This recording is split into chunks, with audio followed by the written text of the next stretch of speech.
or Shut Up Radio live with Priest and Officer 5000 on Wanya Allah. Tune in every Sunday night from 8 p.m. to 10 p.m. Central Time. It's gonna be informative and provocative. Also broadcasted live with Priest and Captain of 13,000 Kahantham Yard will be reporting live from hell, using the Holy Scriptures to bring truth to the blacks, Latinos, and Native Indians in America, the 12 lost tribes of the nation of Israel. Boot Up or Shut Up Radio live every Sundays from 8 p.m. to 10 p.m. Central Time. Boot Up or Shut Up Radio, home of self-mutilation. Whatever verse you pull out the Bible, you gon' cut yourself.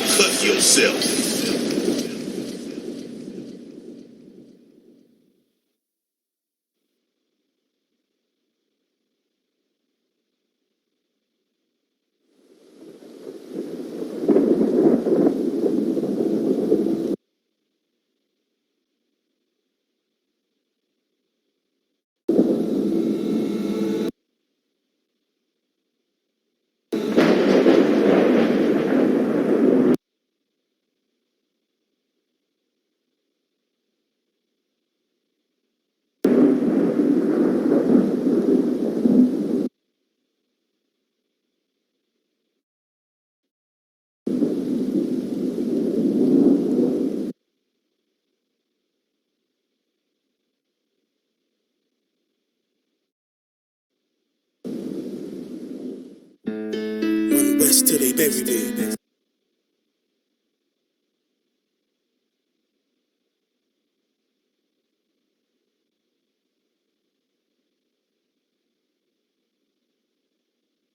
I'm one west till they bury me. I'm one west till they bury me.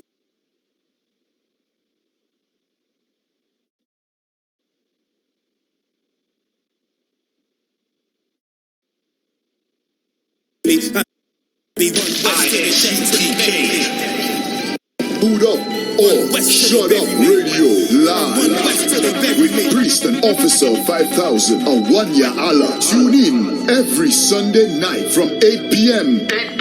to 10 p.m. Central Time. It's gonna be informative and provocative. Also broadcasted live with Priest and Captain of 13,000 Kahantham Yard will be reporting live from hell, using the Holy Scriptures to bring truth to the blacks, Latinos, and Native Indians in America, the 12 lost tribes of the nation of Israel. Boot Up or Shut Up Radio live every Sundays from 8 p.m. to 10 p.m. Central Time. Boot Up or Shut Up Radio, home of self-mutilation. Whatever verse you pull out the Bible, you gon' cut yourself.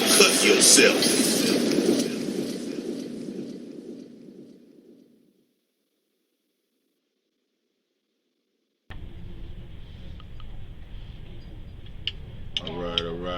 Y'all know what the business is. Y'all, we going live right now. Boot Up or Shut Up Radio, live in full effect. Y'all know how we do it.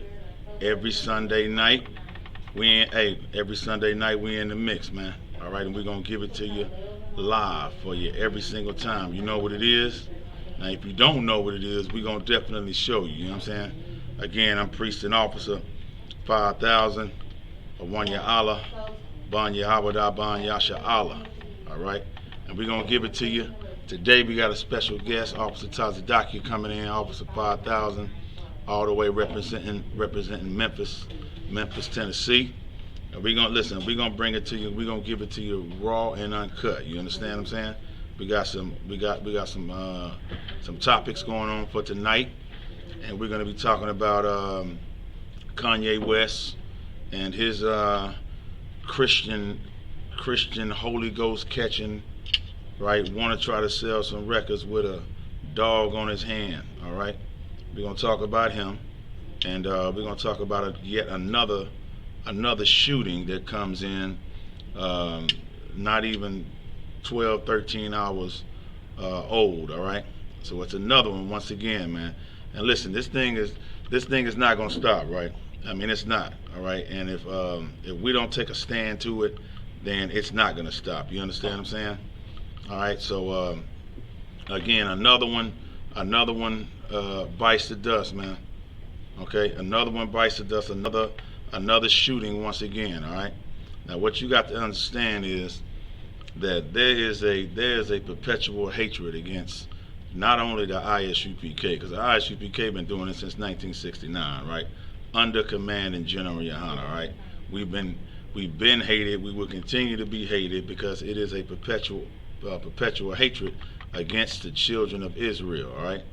Against the children of Israel since the very, very beginning, all right, of time, man. Since Esau and Jacob were warring in the womb, since that spirit of Esau was in Cain, and Cain killed his brother, right?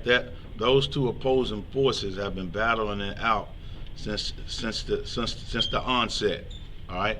So what we're gonna do is we're gonna go over. But before I do that, I'm gonna let you know what just happened this weekend.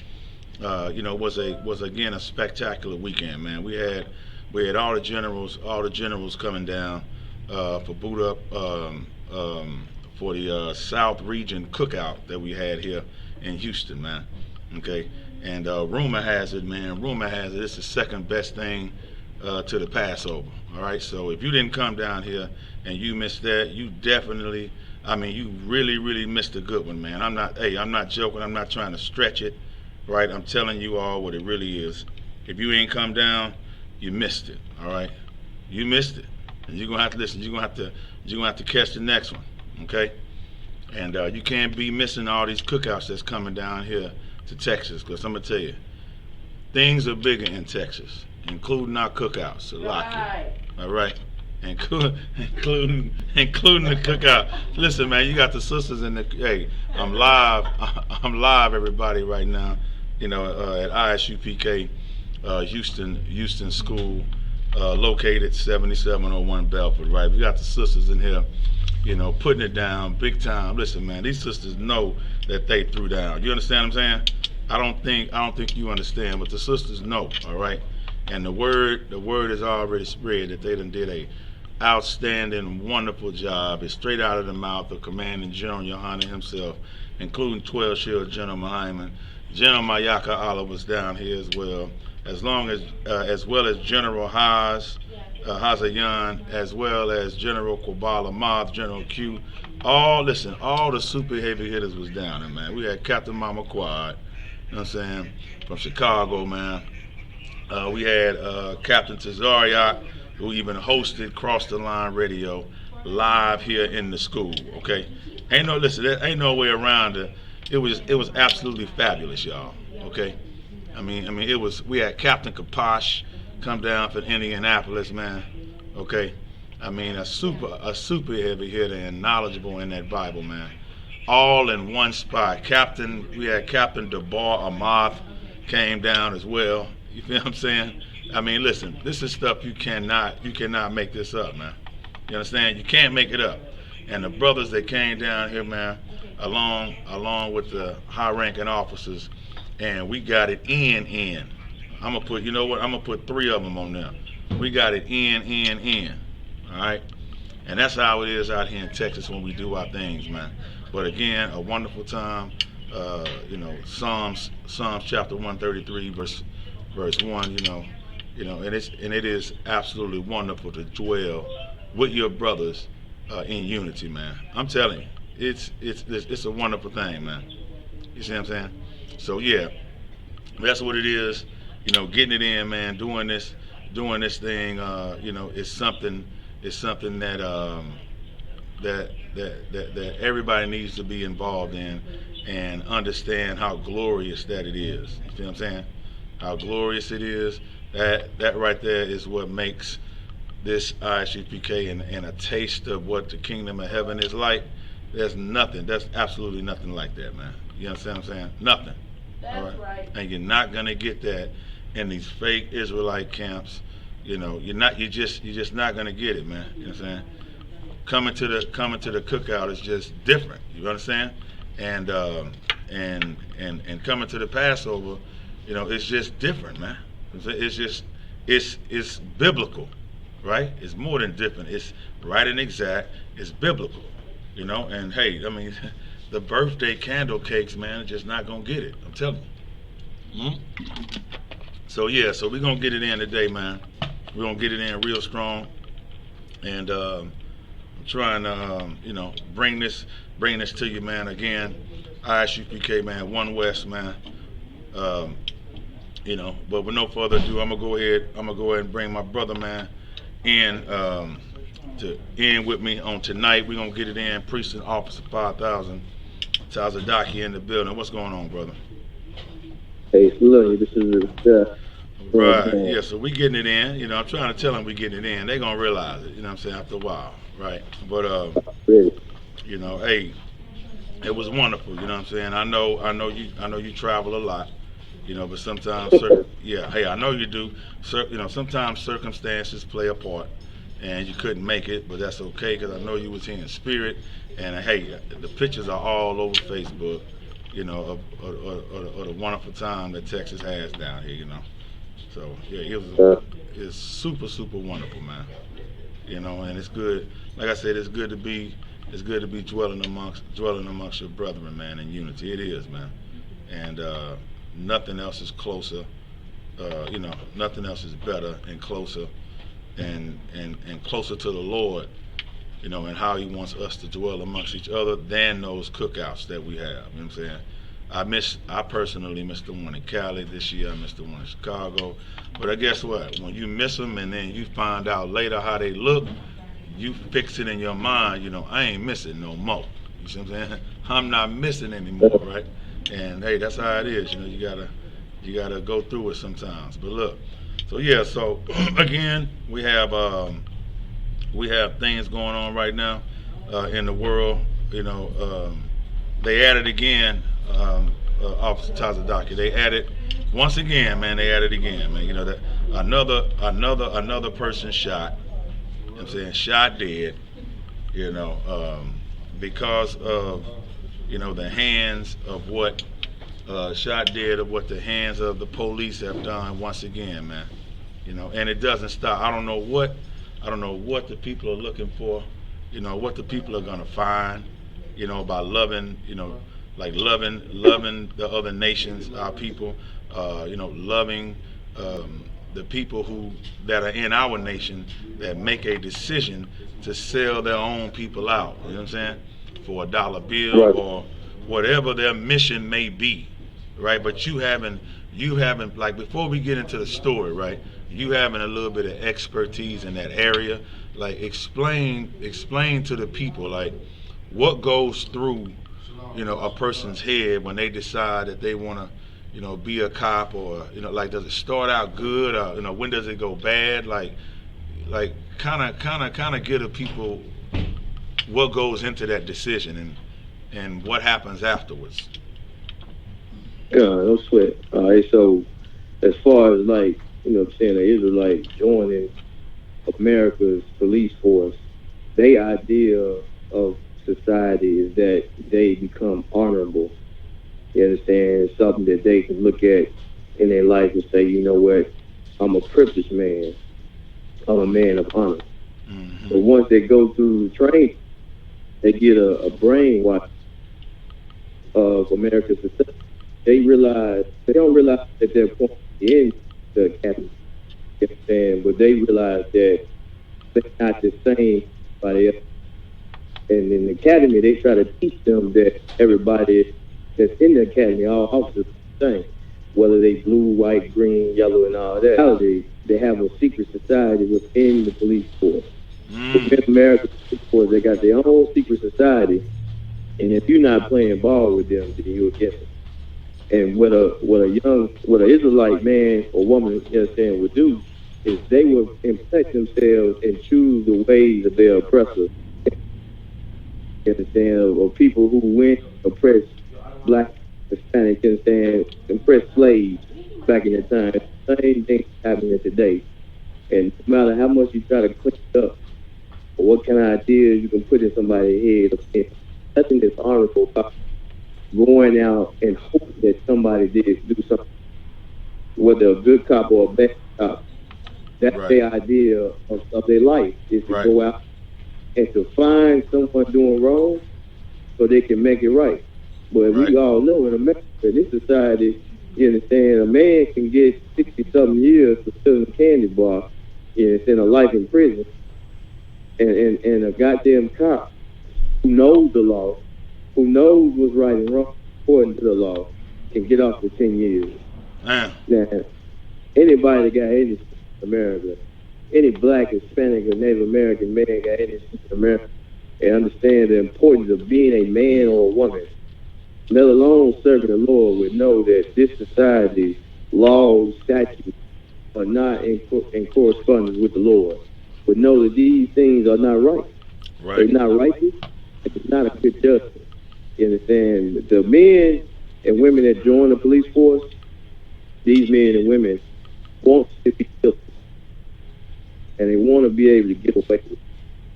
Right. And in America, in Trump's kingdom, you understand, the king of this here kingdom is Trump. He allows, you understand, these people to kill blacks, Hispanic, Native American Indians with no regard. You understand? It was a young man down, if I could, down in Memphis. He was 20 years old. His name was Brandon Weber. He had 3 children. Right. The U.S. Marshals shot him 16 to 20 times, man. Wow. A 20-year-old boy, man. If you look at the picture of this brother, man, y'all can go look him up. This brother don't look like he a herb, man. You understand? Right. But that's what they teach. That's what they teach Israelite men and women. People who supposed to serve the Lord, they teach them to kill with regard for life. Right. And then after you kill them, to reload the clip and keep shooting again. Right. What they call neutralizing the threat. When hell, he ain't no threat. Every one of them be like, damn, why they handcuff him? He dead. They handcuff him to show you that your life don't mean nothing. Man. That's why they handcuff you. They ain't handcuffing you to keep you from doing anything, because they already killed you. They handcuff them to show you that you ain't nothing but a dog. That your life don't mean nothing. You understand? That's what men go through. You understand? And women go through that join the police force. They have them sitting in their academy teaching them. You understand? I remember seeing a video of a good stop and a bad stop. Okay. And on this good stop, they had so-called white man with Caucasian man today, and then they had an Asian man. You understand? And these men were supposed to. This was demonstrating a good police stop based on good police, good policing, good investigation, good everything. Right. And then right after that, they showed the opposite scene of a bad stop. Now, y'all should just guess who that bad stop was. Y'all should guess and figure out what kind of thing they planting in these men and women's mind and go out on the street. Bad stop was blacks, Hispanics, and Native Americans. Right. You understand? DUIs. These bad stops went horrible. Somebody died in bad stop. Somebody didn't go home in this bad stop. So they paint a picture of black, Hispanic, and Native Americans. They paint a picture in America that our people are disgusting. That we Right. gangbangers, that we whores, and we ain't nothing to this society but waste. Right. You understand? And because of that, our people get shot down in the street with no regard and don't give a damn about their life. You understand? Nice. If I could bring out one scripture, you know what I'm saying, and I'll pass it back over to you. No problem. Take your time. if- Take your time. You going in. You're really explaining exactly the answer I was looking for that the people really don't understand. I really want them to know, what goes through cops' minds, and to hear you say that they want to do right. They think they're gonna be a pillar. They think they're gonna be a role model. They think they're gonna be how can I say it? Because our people, they grew up and we watch these white westernized movies, and when we look at the Hollywood movies, we might not say it, but we want to be Superman or we want to be Batman. We want to save Gotham City from the wickedness. You understand what I'm saying? So we take on those roles, and just from what I know, tell me if I'm wrong now. Like, even though that cop may not be doing anything and being a dirty cop, for that cop not to say anything and expose the dirty cop, then he is a dirty cop by not doing that. See what I'm saying? Damn right he is. You As a know. matter of fact, the Bible backs up what you say. Right. You go to the book of Leviticus chapter 5, verse 1. Matter of fact, is there a brother on here that can read that for me? No, but I'm the brother on here that's gonna read it for you. I don't have Okay, no most problem. times right. Yeah, listen, I'm the brother that's gonna finna read it for you. This is Okay. this is the book of Leviticus, right? Chapter 5, and we're gonna go to verse 1. All right, and it reads, "And if a soul sin and hear the voice of swearing, and is a witness, whether he hath seen or known of it, if he do not utter it, then he shall he shall bear his iniquity." You understand? That's Right. what the Bible, that's what the Most High says. Man, you see something that's wrong, you just as guilty as the person that's doing it. Our Right. Lord, our God set up things for us to be righteous in the earth. Everybody Right. want to be right, and everybody want to be perfect. You understand? And want to say that they're right. The only way you can say that you're right is you follow what the Lord say. Mm, Everything that has any strong standard of morals or values in the earth come from the Lord. that's right. People be talking about the Bible and how they feel like the Bible is wrong, but the only thing that's right in your life is because of the Bible. It's because of what the Lord said is good and what's bad. Right. We gotta start loving what's good and hating what's evil. You understand? Our people gotta wake up to realize that we have people here that love them. You understand? Right. This school been established since 1969.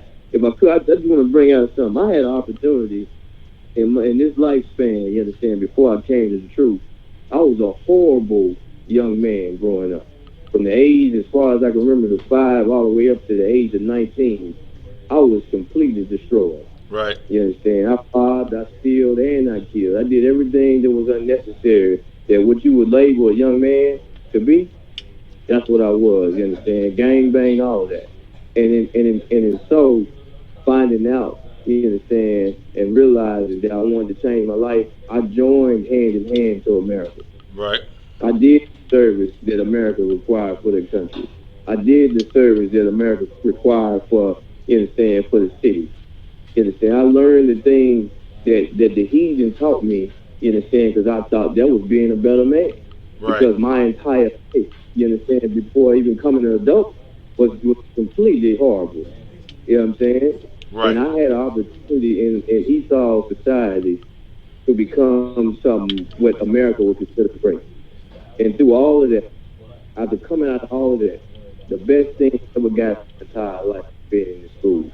You understand? I'm one of those brothers who was privileged in the world and not seeing behind bars, being able to see behind bars and being able to see in front of the bars. If anybody understand what that means I have been behind bars and I have seen people be behind bars. Right. And through all of that, those things mean nothing to me. That's right. They are nothing. They don't add up. They're equivalent to being in the truth. Like I gave a lot of things away. And in the world, I'll be 30-some years old. I'm already partially retired Right. from the things I've in America. But even through that, I was still destroyed. Even through that, my mind was still destroyed. Without this truth, without brothers and sisters learning that we do have someone that's against us, and we do have someone that's on our side, which is the Lord. You understand? Without that, we would still beg for crumbs. That's We would right. still lay our body in the street and die for nothing. You understand? The scriptures say, gather yourselves together, O nation not desire. If you realize it, you are an officer, you're a police officer in the force, right? And you in the military, or you in corporate world, and you see how hard you gotta fight for crumbs, man, for the oppressor to love you, and you feel like you got everything, house, cars, and all that, and then you know something's still missing. That's telling you something. You the That's nation right. that's not desired. Right. You the nation the Lord is talking about in the Bible. And the only way you're going to be saved, according to John chapter 8, 32, is what? By learning the truth. By learning that everything in society is garbage, man, the only thing that's important is serving the Most High and getting a real kingdom and Right. serving a real kingdom and living amongst your brothers in peace. That's something I see every day in the UPK. I wouldn't take that for a grain of salt, man. I wouldn't Right. change this life that I got right now. In the truth, I wouldn't change it for nothing. You understand? I could be chilling on the beach right now, when y'all. You hear me? Oh I yeah. could be chilling on the beach, Oh yeah. doing all the things that brothers do. You understand? But I gave all them things up because I love my people and I love the Most High. Right. And I know for sure that them things before that don't mean a goddamn thing. If I could, give me the book of Ecclesiasticus, chapter 4. You start me at verse 8. It said, this thing right here, this Bible is real. The words in the Bible are not just black words on a white piece of paper that don't mean a goddamn thing. This history, these prophets that come alive, make people change their lives and make them free. Things happen according to what the scriptures say. That's You right. understand? Why not give it a try? You understand? That's what I said. Hell, I done everything. You know what I mean? Why not give the Lord a try one time? I was the brother that used to slice the tires on Grandma's car so we wouldn't go to church. Right. And we go down the gun screens, all and stuff. My grandmother, you understand? I'll make sure that the tire on flat. You know what I mean? I do whatever I could so we wouldn't go up in anything. And thank the Most High, He put the Spirit on me for that, for not being cursed. Understand? But go ahead though, like if you could. All right, correct. This is the book of Ecclesiasticus in the Apocrypha, chapter 4, verse 8. Let it not grieve thee to bow down thine ear to the poor and give Stop him right there. a friendly Stop right answer. there. Go ahead. Stop right there if you could. Come. You understand? It don't grieve the UPK. It don't grieve these brothers. It's not something painful for us to go out and teach every Saturday or Friday, whatever day brothers go to camp. Right. It don't grieve us to get online and have a show called Buddha Bashetta to bring out all the atrocities that happen to black people when nobody else gives a damn. It don't grieve us, you understand, for the man who holds his truth down, commanding Junior Hunter, to give his life for brothers and sisters who don't even give a damn about their own life. Right. But yet he gives his life for us, you understand? It don't grieve us to do these things in UPK. Right. Everybody be trying to figure out, well, where the UPK is in the Bible? We read where the UPK is in the Bible. It's the entire Bible, brother. That's You right. understand? The men that the Lord been speaking about, these men are on earth today. These prophets and priests go out and teach and heal the sick and do everything that the Bible say do. These men are here. Right. You understand? These things don't grieve us to do this. It ain't a pain. I ain't begging for no money. That's Brother right. that got the show, he ain't begging for no money for this. This is free. You understand? Matter of fact, any brothers and sisters on the call or watching the video, you understand, on Facebook, whatever it is, you should donate, you understand, to this cause. Because this cause is for black people. This cause is for Hispanics and Native Americans. This is a voice for the people, man. Go ahead, one y'all. Yeah, go ahead. Who is that? Who's 201254? Oh yeah, it was hello. My name's George, and I got a question Okay, George. about the scriptures. Okay. All right. Go ahead, George. All right, so you got this scripture in Proverbs chapter 3, verse 31, and it says, "Envy thou not the oppressor, and choose none of And choose none of his ways. his ways." Okay. What's your question? So in another scripture that's Romans, right? Romans 10, verse 19. All right. It says, "But I say, did not Israel know? First Moses said, I will provoke you to jealousy by them that are no people, and by a foolish nation, Right. I will anger you." Right. So the question is like, why would he like put us, like why would he make us jealous of another nation? Okay. When he said, "Envy not thou oppressor." All right. Good question, George. And to be able to answer that accurately, what you'll do, man, go to Deuteronomy, right? Because what you just read, it comes from the Romans 10 and 19. It actually comes from Deuteronomy. All right. So you want to go to the 32nd chapter of Deuteronomy, right? And I think it's like the 20-something verse. Let me check it. Let me see. Okay. 21st verse. Deuteronomy chapter 32, verse 21. Okay. All right. Now, to go ahead and get that and see what's going on, Moses is speaking to the children of Israel, all right? Yeah. Okay, cool. So he's speaking to the children of Israel, right? Excuse me, children of Israel. And when you go up to verse 16, we're going to go up to verse 16, right? And it says, they provoked him to jealousy with strange gods, with abomination. Hold it down a little bit. Yeah, hold it down just a little bit. They provoked him to jealousy with strange gods, with abominations, right? Provoke they him to anger, right? Talking about what the children of Israel do when we start to sacrifice unto devils, right? Verse 17, they sacrifice unto devils and not to God. The gods, watch this, to gods whom they knew not, to new gods that came newly up, right? The Allah, the Buddha, the Krishna, right? This is what Israel does, right? When we're scattered into these lands, this is our main problem. We start to follow the gods of the lands which we're scattered in. We also start to mess with the heathen women. We also start to build groves and to build altars to other people, other nations' gods.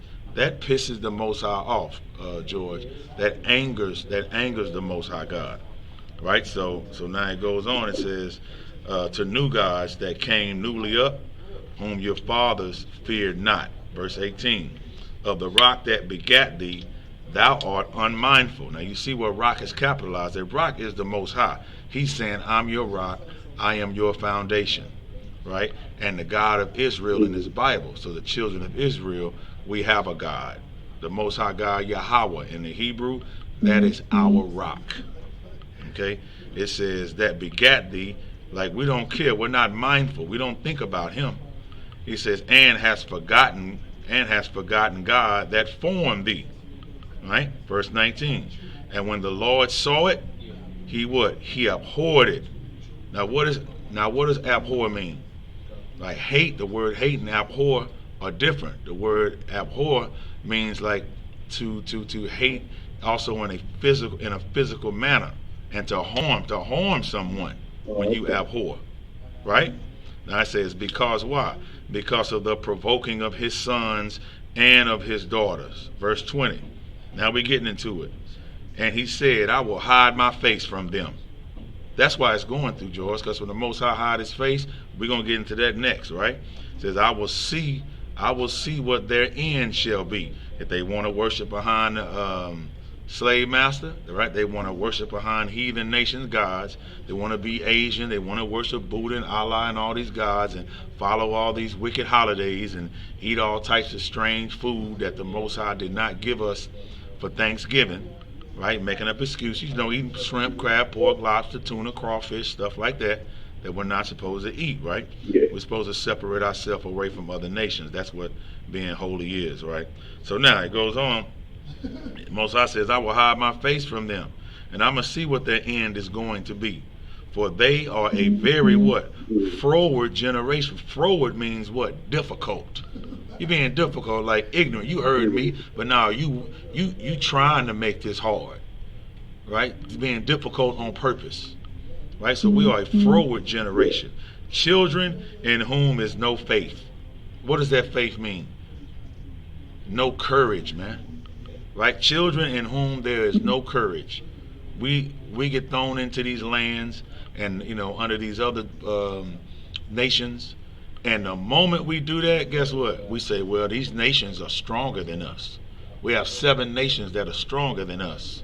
So what do we want to do? When we're in Egypt, we do what the Egyptians did. See what I'm saying? After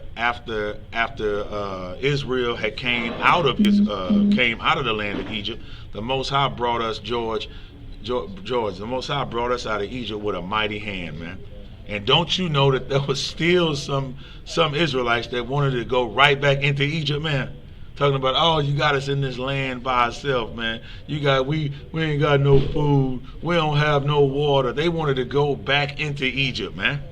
The same way you got Negroes today in the conscious community that won't leave it alone. Talking about Tahuti and Timbuk, well, not Timbuk, but all the ancient, Amun Ra, all those names, right?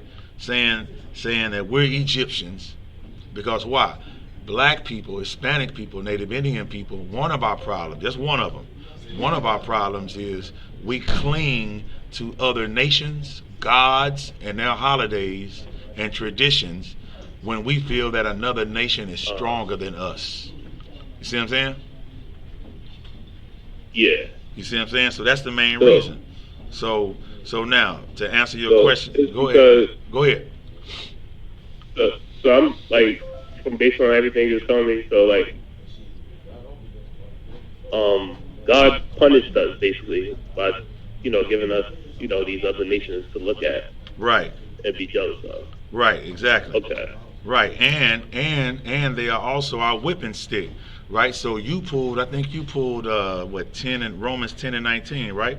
I'm gonna go and I'm gonna pull Romans 9 and 22. Watch that. Read that one right there. All right, we're gonna get that. I want you to see it. So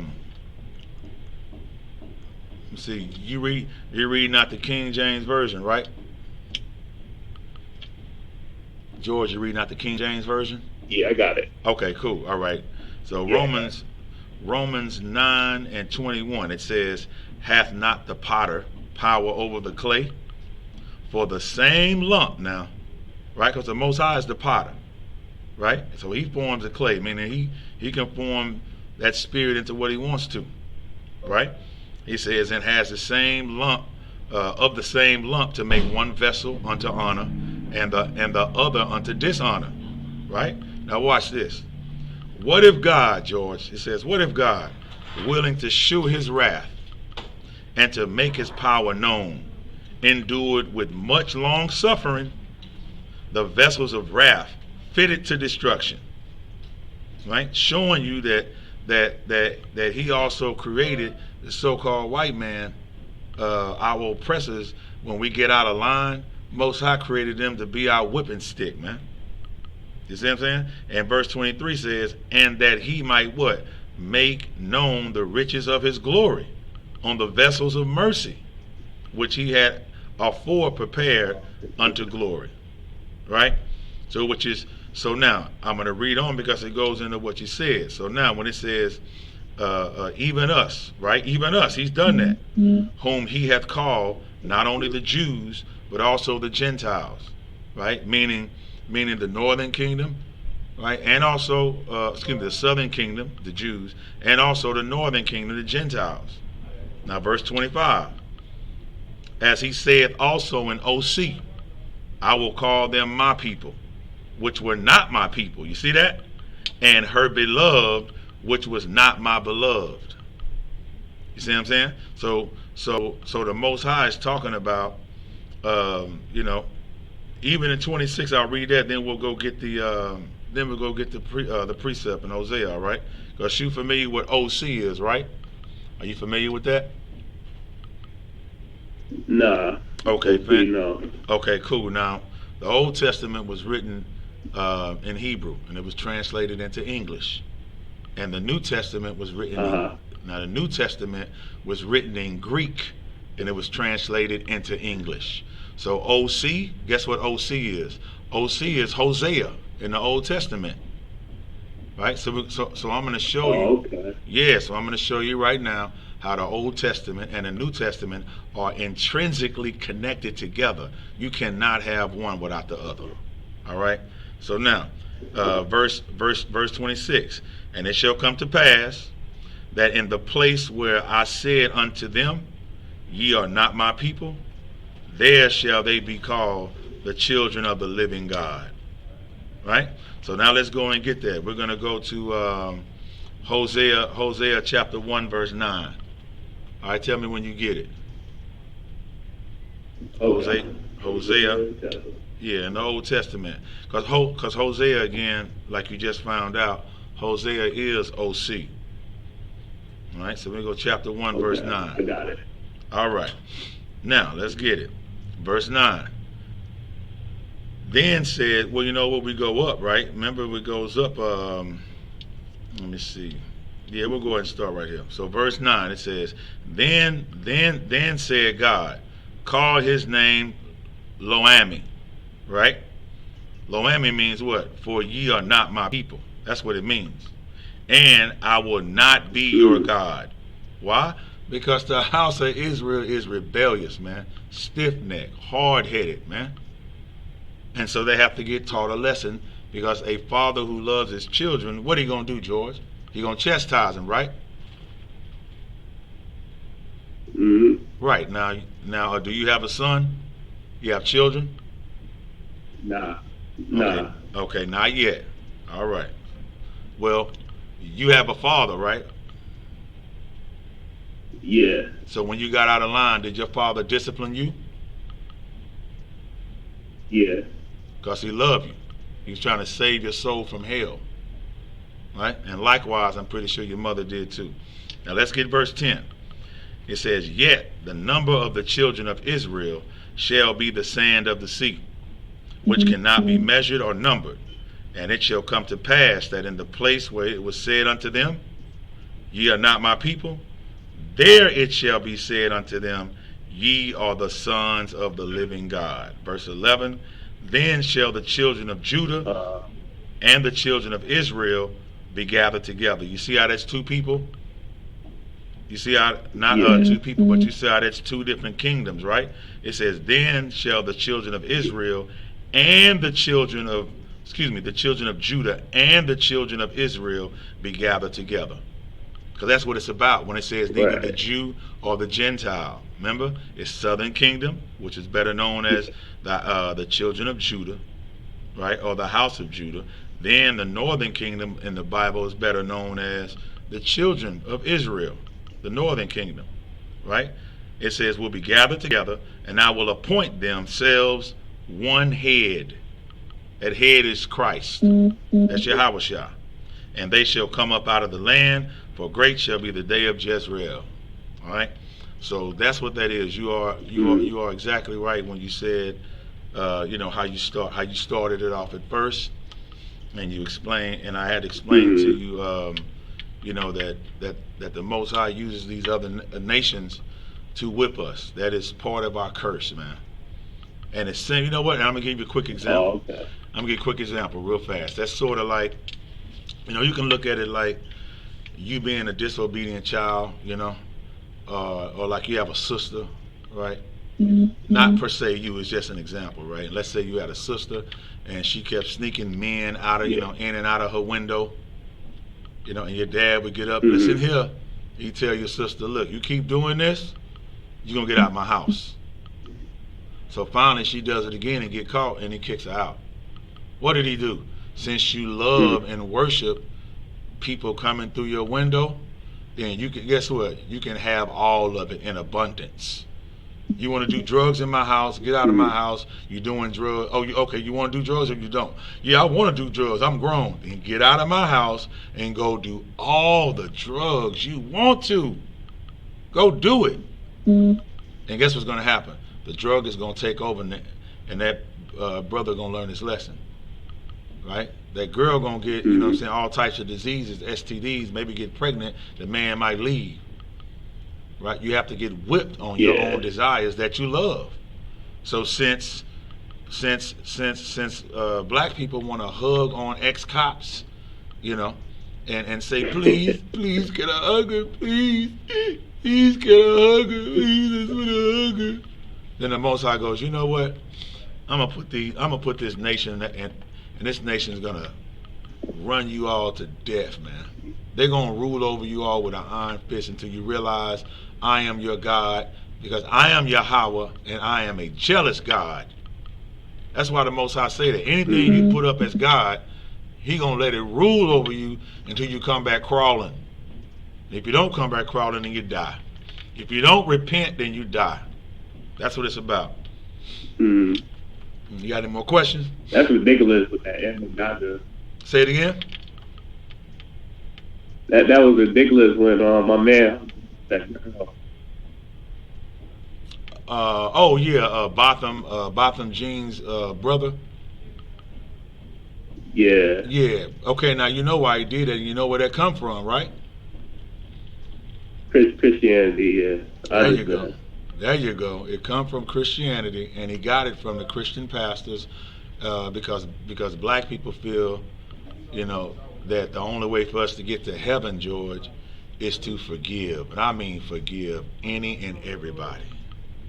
Right, and listen, that's not the only time, because you remember what happened to Dylan Roof, right? When Dylan Roof went in that church in South Carolina, and Charlotte, South Carolina, went in there and shot up that church. Yeah, they hugged. You know, they said that they ain't want. You know, they forgave him. That's what they said. How can you forgive somebody that's killed your family members, man? The only gullible, naive people that'll do that are the children of God, which are blacks, Hispanics, and Native American Indians. We love us some Becky, and we love us some Billy Bob, man. You know what I'm saying? We love us some, you know, Rafik Mahim Abdul. You know what I'm saying? We love we love the Patels, the ones that own, you know, the East Indians, the one that own the hotels and motels. We love we love them. We just won't stop going to get sushi and sweet and sour rat. Sweet and sour, whatever I caught out the back just now. I'm saying sweet and sour dog, sweet and sour cat. And that's what they say, George. I got a question. Go ahead. So if you was the judge, right? What would be the sentence you would give her? If I was a judge, what would be the sentence that I would give Amber Geiger? Amber Geiger. Yeah. Oh man, Amber Geiger is a sicko. You know, Amber Geiger is a convicted murderer, and I would give her the same sentence that they give my brothers and sisters. I would follow the law and give them, because the law, you know, is geared toward blacks, Hispanics, and Native American Indians. So all I would do as a judge was follow the law. If you you know, kill someone and you know, a convicted murderer inside of a courtroom, then I would give you life and you would never get out. You took a life, your life is taken. Eye for an eye, tooth for a tooth, life for a life, you know, foot for a foot, strike for a strike, hand for a hand. I would just keep it biblical, and I would, you know, follow the protocol and just follow the law. I wouldn't show any favoritism, because I'm a judge, and a judge should not show favoritism. A judge should not come off the bench. A judge should not be hugging on a convicted murderer. A judge should not go in her private chambers, George, and go and get her personal Bible. I'm talking about the one with all the highlights in them and the footnotes at the bottom and stuff. Her personal Bible with the bright yellow and green highlight and orange highlights. And you go and you get that, and you come out and you weep and cry with a convicted murderer. So no, I would not be that judge. I would be a righteous judge, man. That's what I would do, right? And I would hit that gavel after giving her life, after they deliberated her to be guilty. That's what would have happened. What'd you say now? The Bible says, like, you gotta, if somebody kill you, you gotta die for that. You know, like, you gotta be put to death. Right. And you know, the death penalty is like Texas. So you know, the death penalty out. Hey, again, eye for an eye, life for a life, tooth for a tooth. And listen, there are, you know, there's a section in the Bible that, you know, where they have accidental deaths, you know, unintentional deaths. Excuse me. So yes, the Bible deals with every scenario, George, that you can deal with. The Bible's going to definitely deal with it, you know. But it's just our people are not willing. Our people are not willing to hear it, you know. Our people are not willing to hear it because we want justice from the oppressor. And as my grandfather taught me way back in the day, man, before he passed, You know, we love the slave master, and he gives you back nothing. You give him everything, including your life and your soul, but he gives you back absolutely nothing. And you love it. And as a nation of people, we love it. We just, give me some more of that hatred. That tastes so good. Give me some more. Right? And our people continue to die in the street. And sad part about it is, do you know how many brothers that go inside of a courtroom and get convicted, whether they gang banging, whether they doing kick doors, you know, any type of it could be credit card fraud, whatever they doing, right? And then once they get in jail, they get like 15, 20 years for, you know. I can't remember the lady, but you know, one of the ladies, she got 20 years for just shooting off some, you know, warning shots. You know, one of the brothers, good night, one of the brothers, he got, 45 years, George, for killing a police dog, right? Because, you know, they look at a police dog as a officer, as a human being. You know what I'm saying? And when they go to Burger King and get a number 5, they get the damn dog a number 10. You know what I'm saying? With extra 5s. You know what I'm saying? And a large Powerade drink. That's how they do it. Yeah. That's crazy. So welcome to Mystery Babylon, George. Welcome to the Roman Empire, because America is an extension and a duplicate, a replica of the Roman Empire that we're living in. Right? You can just be men can be just as boisterous and flamboyant as they want to. They can walk around and you know, with European shoulder bags and wearing pumps and, you know, doing rap music. Oh, good night. And doing rap music. Yeah. Right? You know, listen, the worst part about it, and it sells millions. Now, who buying it? Who's supporting it? You see what I'm saying? America's finished, George. America is disgusting, man. America is over. It's finished. Oh, yeah. You know. What go ahead. When do you think Christ is gonna come back? You know, like, that's kind of like the big topic nowadays. Right. When you think Christ's gonna come back? Well, you know, I'm gonna add on to that question. You know, the Pharisees, George, asked Christ himself, right? They said, man, so all this, you know, kingdom of heaven and stuff you talking about, like, when is this kingdom of heaven gonna come? Right? When is this kingdom of heaven gonna come? You know what Christ told him? Christ said that the kingdom of heaven is within you. Right? The kingdom of heaven is within you, right? And the Pharisees demanded, when the kingdom gonna come, man? Christ said the kingdom of heaven don't come through observation. That ain't how it come. Right? The kingdom of heaven, he said, look, you can't just say low over here and low over there, meaning, you know, is it gonna come from over there? Or is it gonna come from over there? Like, where is it coming from? Right? Christ cut them, right?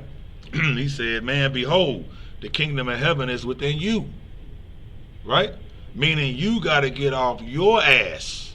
You got to get off your buttocks. And you have to make something happen. Don't wait for nobody else to start their own, your own company. Right? Don't wait for you to get in this truth. Right? You're going to wait to get in the truth. Well, I heard they say that clouds going to crack open. Right? That's what people say. They say that the clouds are going to crack open. So guess what I'm gonna do? I'm just gonna wait, right? I'm just gonna wait for Christ to come. And guess what, George? That would be a big mistake, because if everybody knew that, what do you think would happen if everybody knew that Christ was getting ready to come? What do you think everybody do if they knew he was coming next week? Everybody and their mama would get everything together right now, wouldn't they? Yeah. They would live as wicked as they want to be. Say, man, I went ahead and bought a quarter pound of weed. Man, listen, you ain't heard? Man, they got it promoting all of, man, I say, man, I bought a whole bunch of backwoods, and we gonna get it in, man. Now I'm gonna stop 24 hours before Christ come, and I got this stuff I got from the store. You know, when I go to see my probation officer, yeah, I got this stuff for my P, because I don't know if Christ coming back doing, UAs and stuff. But, I got to pass the P test if you give it to me. Negroes always look for some damn loophole, and they think this is a game. See what I'm saying? But as the days of Noah were, George, also shall the coming of man be. You see what I'm saying? Also shall be the coming of man right. be. I'm saying, so they asked Christ, man, when is it coming? Man, Christ was real with him. Man, don't nobody know when he coming. He said, but of that day and hour no man know, man. Nobody knows. Not even the angels, George, that's in heaven. But only the Most High God, Yahweh, is the only one who knows. That's it. Yahweh is the only one who knows, man. You understand what I'm saying? And again, as it was in them days of Noah, that's how it's gonna be when the Son of Man come, man. And back in them days, George, what were they doing? Before the flood, they were doing what? Eating and drinking, right? Yep, marrying and giving into marriage until what? The day that Noah entered that ark, man. And they knew not until the flood came and took them all away, man. So shall also the Son of Man be. He coming the same way. See what I'm saying? How is he gonna come? We know how he gonna come.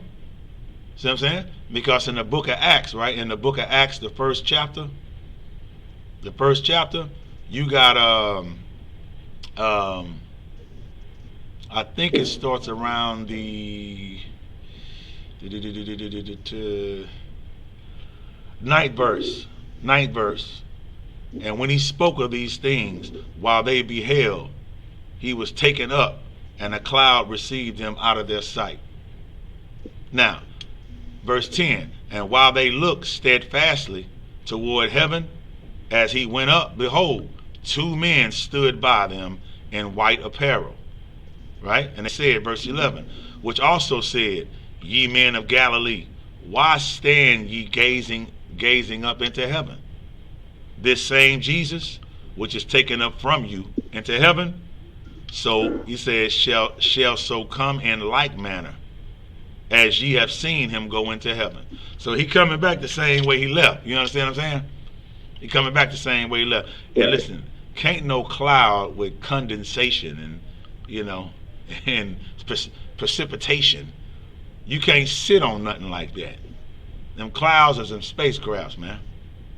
You know what I'm saying? Them clouds and spacecrafts, man.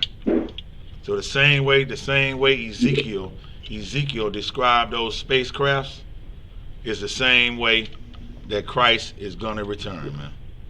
On spacecrafts. A wheel within a wheel. That's what he said. Eyes all around, all about. Right?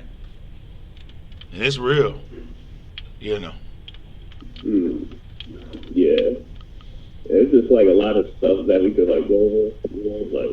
I also have a question about Acts 5 verse 30. Acts 5 verse 30. All right, let's get that. Yeah. Chapter 5 verse 30. All right, Acts 5 verse 30. Acts chapter 5 verse 30. All right.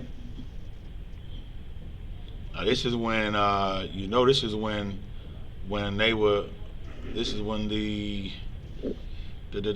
Acts 5 verse 30. Okay, yeah, this is it. When the officers were messing with Roman officers were messing with Peter, right? They were messing with Peter and his crew, Mm-hmm. and they were telling him, man, y'all gotta stop teaching these people, man. You know what I'm saying? Y'all came out of prison and y'all standing in the temple and y'all teaching these people, man. Right? And then the captain went with the officers and they brought them without violence when they should have got them. For they feared the people lest they should have stoned them. I'd have been stoned. And so what happened was, we'll take it from verse 27. And when he had brought them, he set them before the council and the high priest and asked them, watch this, verse 28, saying, did we not straitly command you that ye should not teach in his name, or teach in this name? Right? They talking to Peter. He said, and behold, ye have filled Jerusalem with your doctrine. You see that? With your doctrine. That's how heavy your doctrine is. Yeah. And intend to bring this man's blood upon us. Because they did not want to get blamed. Right? They didn't want to get blamed. Now, for the death of Christ, right? Now, it goes on, verse 29. This is what faith is, George.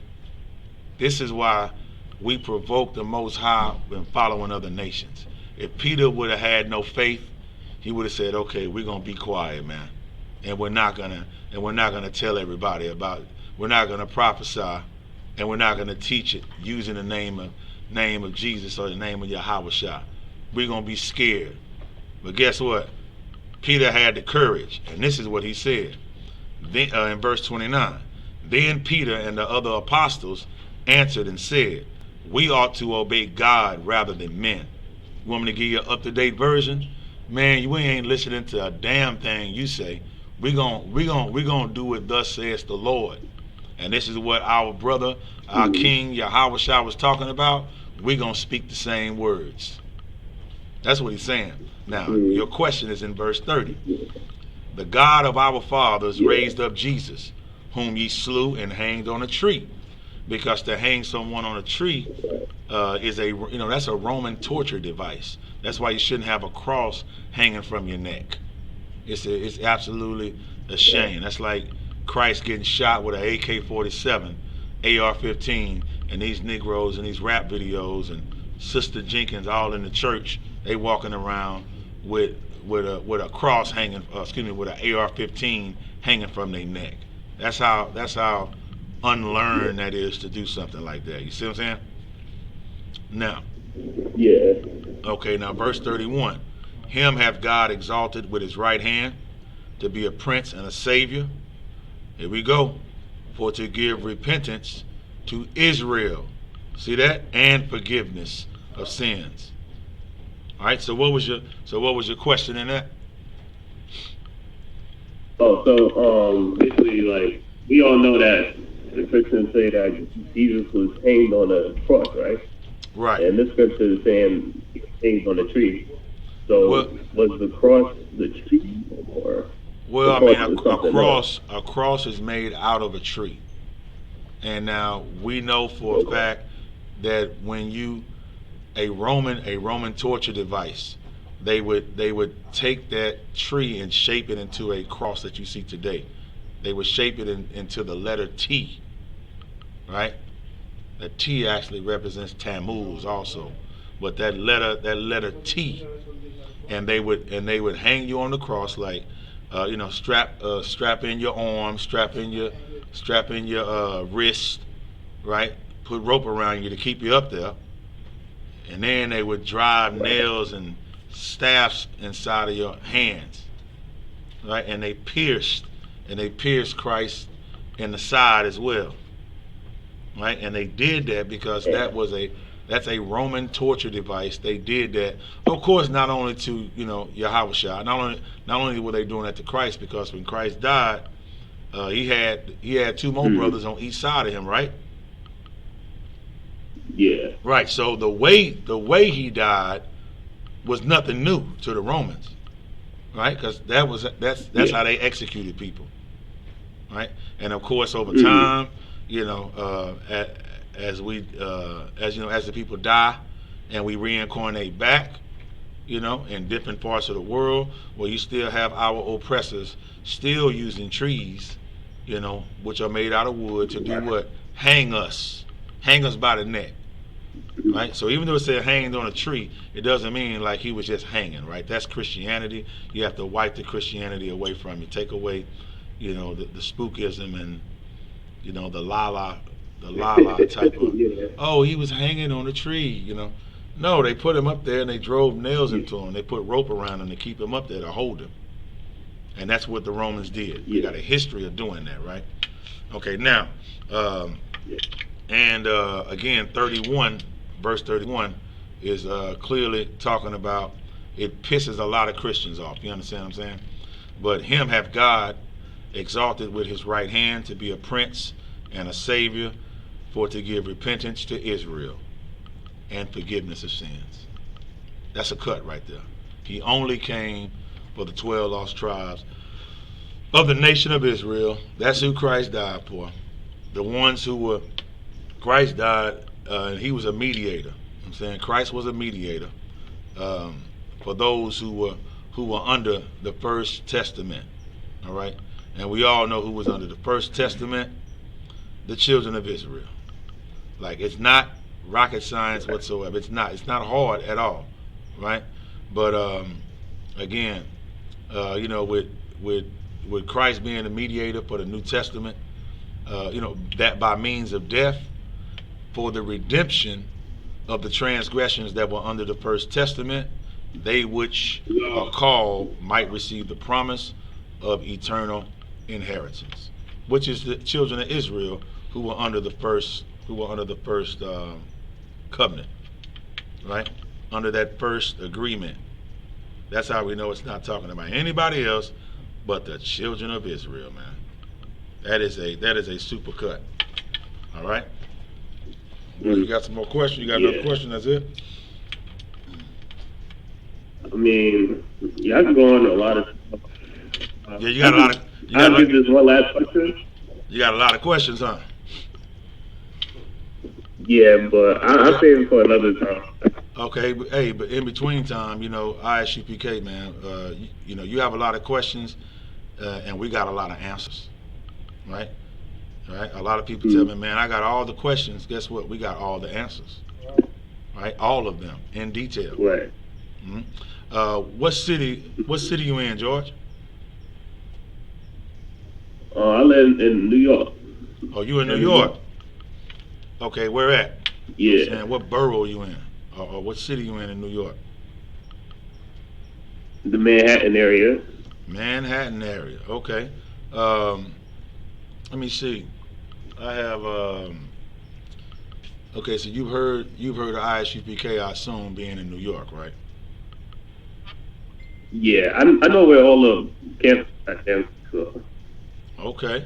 All right. So you. I know 125. Okay, you know what 125th is? Yeah. Okay, so how long have you been following ISUPK? How long you been studying? So basically, I've been studying you guys for like 3 years. You know what I'm saying? You've been studying. I was watching like other camps and stuff. Okay. Okay. Now you do know that. I just want to clear something up. ISUPK is not a camp. Yeah. Okay, cool. So, you know, ISUPK is the nation of Israel. Although we have camp on Fridays, Saturdays, stuff like that. But we're not a camp. We are the nation of Israel. If anything, we're one big camp. You understand what I'm saying? You know, we are the army of the Lord, man. You know what I'm saying? The nation of Israel, the army of the Lord. And we encourage you, brother, and strongly suggest that you get in this truth. What you waiting on? You've been studying 3 years. What, you a cop or something? You investigator? Nah, I was just I'm messing with you, like man. studying different. I'm just messing with you. What's that now? It's like I've been just studying a lot of stuff. Okay. And out of all the ones you study,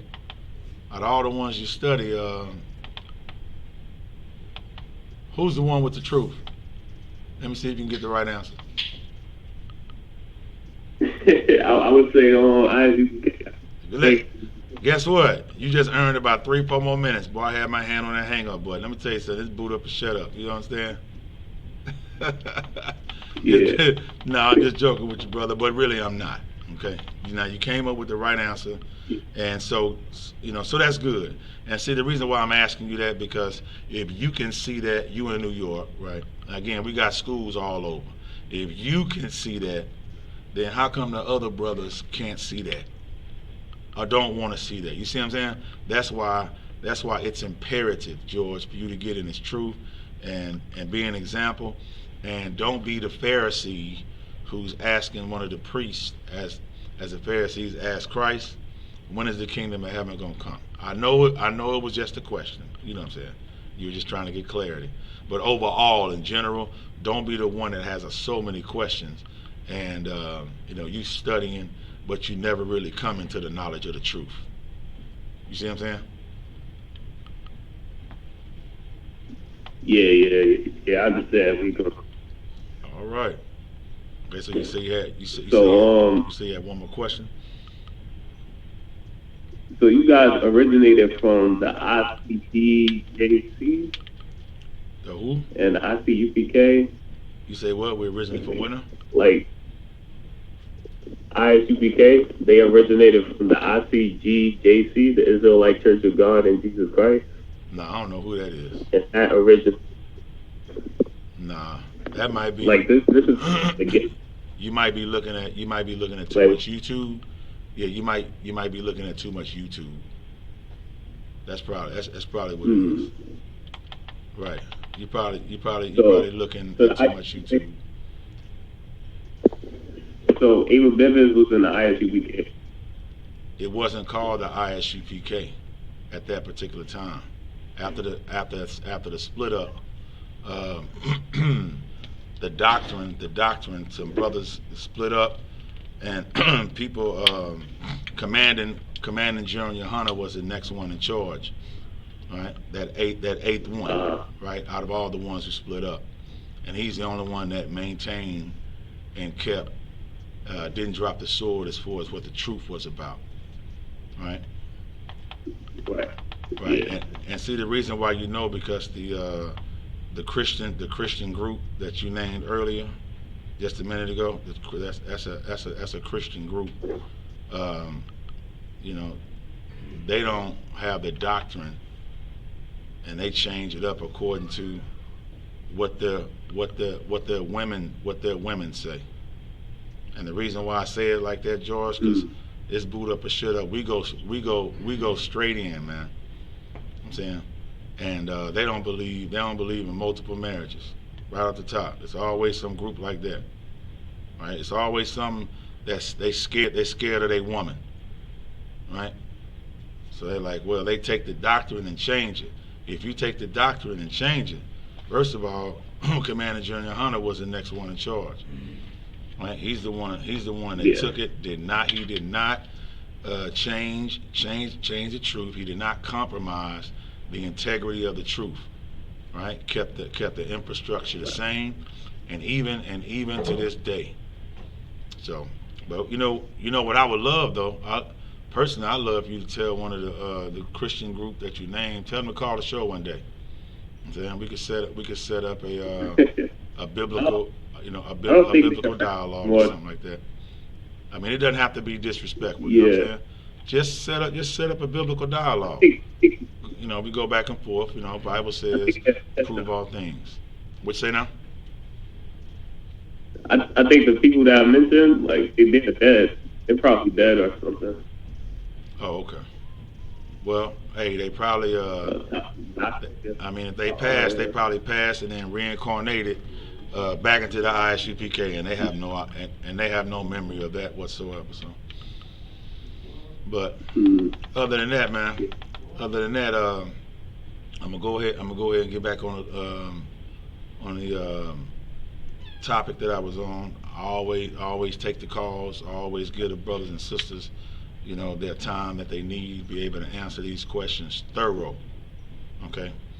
And if you have any other questions, man, make sure George, you follow this, man. You follow Boot Up and Shut Up Radio, and make sure you share, like the video, and you can call in, man. You can call in anytime you want to, man, and get your other brothers and sisters to call in, and come with your questions.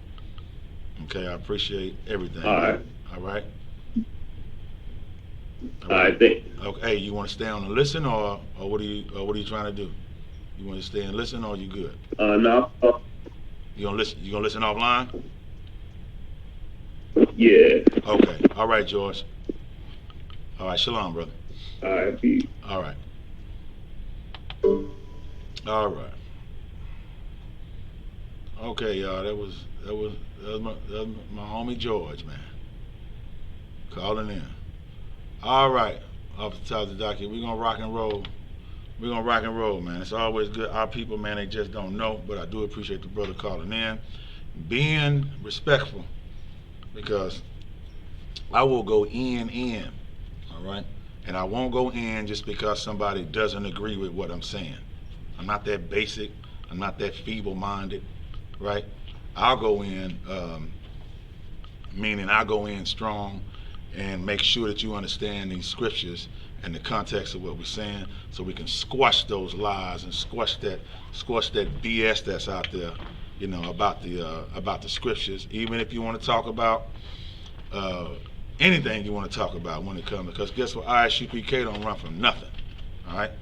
Well, ISUPK don't run from no topic. We don't run from no subject. Right. We don't run from no biblical debate. We don't run from no scriptures in the Bible whatsoever. Okay? All right, so let's get it in. Was that? Okay, all right. Okay, all right, so let's get it in. Appreciate that. All right, so let's get it in. You can sit right there, and that'll make it better, so when you get ready to read, they hear you nice on the microphone. Big time. You just relax and chill. You can chill right there. That's excellent. I appreciate that. Got Officer Kamaya Allah in the building, man. I'm saying, helping out from Memphis. Once again, we all came down from the barbecue, and we getting it in, man. Dwelling together in unity. Okay, so now let's get this in. Officer Tazadak, we got about 30 more minutes to get it in. We got plenty of time to get this in. Where were we at before we were wonderfully interrupted? Not rudely. Not rudely. It's gloriously interrupted. Now go ahead. Nah, it was the brother, he needed it. And Right. matter of fact, what you did was what we was talking about in the scripture. The book of Ecclesiasticus, chapter 4 and verse 8. I believe, verse 8. Okay, you got it? Verse 4, verse 8? Okay, he pulling it up right now. Ecclesiasticus chapter 4, verse 8, and we're going to get that in. Yeah, George knows where it's not Ecclesiastes. Yeah, probably got to get your phone. Okay, now what you say? Can you hear me? Yeah. Oh, yeah, loud and clear. Go ahead. Okay, most I pray.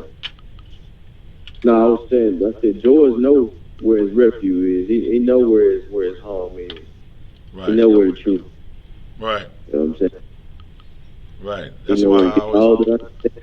Right. And guess what? If I may, like, that's why I always, mess with him. I'm teasing him, but that's why I mess with him. Like, oh, okay, you been watching us? Yeah, I've been watching watching y'all about 3 years. Okay, good. Yeah. What you a cop? You investigating us or something? Because you just sitting here all on the videos and watching. You're like, God, listen, man, leave that to the PIs, man. Get in the truth, man. You know what I'm saying? Right. Leave that to the PIs. Let them do that. All right? They watching us closer than you watching us, but they're more impressed how black men can change their entire lives, man, and not sin. You know what I'm saying? And all they have to do is keep watching us. After a while, they sin while they watching us. And that's what make them leave, leave us alone. Like, damn, I'm watching that brother here now. That brother, like, there is such thing as a real nigga. Damn. You know what I'm saying? Okay, well, I'm going to go ahead and go. Why? Because it's hard to watch righteousness. If you ain't righteous, it's hard to watch it. It's hard to talk to a righteous person. It's hard to be around a righteous person. You don't want nothing to do with it. You know what I'm saying? But ISUPK, under Commanding General Yohana, we fight. You understand? You know what I'm saying? To be perfect. And you have to surround yourself with other brothers, man, who are striving to be perfect, who are following these laws, statutes, and commandments every single day, man. You know what I'm saying? No cowards, no excuses, no hypocrites, man. You know what I'm saying? And that's what we do. And a righteous man falls 7 times. You get your ass back up. That's You know what right. I'm saying? You get that ass right back up. You know what I'm saying? You get your ass back on that horse and get to riding, man. That's what shows the character of a brother, too. And a sister sometimes. You feel what I'm saying? It ain't just how you rock your whole career straight. Yeah, you can fall off. Everybody fall. Let me see you get up. Let me see what you made out of. Let me see if you got a heart for real, for real. You know what I'm saying? And that's what it's about. Long suffering, man. All right, let's get that. He said Ecclesiasticus chapter 4, verse 8, right? Yeah. All right, let's get it. Nice and loud. Book of Ecclesiasticus, chapter 4, verse 8. Let it not grieve thee to bow down thine eye to the poor, it's like a thine ear to the poor, and give him a friendly answer with meekness. That right there. Now, I know y'all just seen full out demonstration of what Officer 5000 y'all just did. He just did exactly what the scriptures say do. Am I making it up? Please tell me if I'm wrong. Absolutely not. Right on point. No sign of This is what the IGBK is for. Keep reading, Kamaya. Come on. Verse 9. Deliver him that suffered wrong from the hand of the oppressor, and be not faint-hearted when thou sittest in judgment. Stop right there. You understand? The UPK, and I know a lot of brothers is like, damn, why you keep talking about IGBK? Why you keep talking about UPK? Because UPK is the scriptures, man. Just think of a place, think of a home without a safe, without a foundation. Think of a home without doors, without windows, and it's a storm outside. That's what you are. You are a home without doors and windows, and there's a storm outside if you ain't got the UPK. If you ain't, my rib always say, if you ain't got a hedge over you, you ain't got somebody to guide you and lead you when you wrong, you understand? You just destroy. You just out there. You just living. Right. You understand? If you ain't got the UPK, brother, you understand? It's like trying to drink air when you need water. Ooh, wait, man. And when you be water, man. You understand? Go ahead, brother. Yeah, and I just seen, one of the brothers I ain't seen in the truth a while. And when I saw him, I was stunned temporarily. Yeah. I said, he ain't look the same. His eyes, his soul, on the inside. And I just got a quick message came to me. Don't ever leave the truth. You see this? Like I felt it. It almost scared me in a sense. You can't scare me, but the Lord can scare me. Right. See what I'm saying? Right. And I said, oh man, this brother damn near destroyed. Like, hey man, that's why the scriptures say, man, if a man follow my sayings, he'll never see death. You know what I'm saying? Like that man was dead. But go ahead. Go ahead, Maya. Come. Verse 10. Be as a father unto the fatherless, and instead of an husband unto thy mother. Now, in UPK, everybody was trying to figure out why would we talking about these generals? Why would we talking about command and general? Why would we talking about these camp leaders? Black, Hispanics, and Native Americans grow up in a society where they get killed down in the street by the very people that's supposed to protect them. The very people that's supposed to be honorable to them, they're supposed to be able to look up to. But in the UPK, we don't have to look up to our oppressors. We look up to the men that's above us because these men father the fatherless. And what it means, even if you had a father in America, you really didn't have a father because the father that you had was raised by America, raised by society, raised by the oppressor, learn his ways. You understand? That's why young men grow up and do the things that they do. Right. And you be like, damn, he's the daddy and the mama in the house. Mm-hmm. Well, guess what? His father never learned how to be a man. Never learned how to be a father. Well, how can he father this man? This boy growing up as a fatherless child. Right. As a man without a father, he has a man in the household. That's why he does the things that he do, is because the man that's over him is not a man that serves the Lord. These men in UPK serve the Lord, man. Command and General Hunter serve the Lord. These captains, these generals, you understand, they serve the Lord. And they are fathers to the fatherless. That's right. You understand? But one more scripture, and I'm gonna pass it back over to you if you want to, when y'all. You understand? I ain't been able to speak in a while. Right.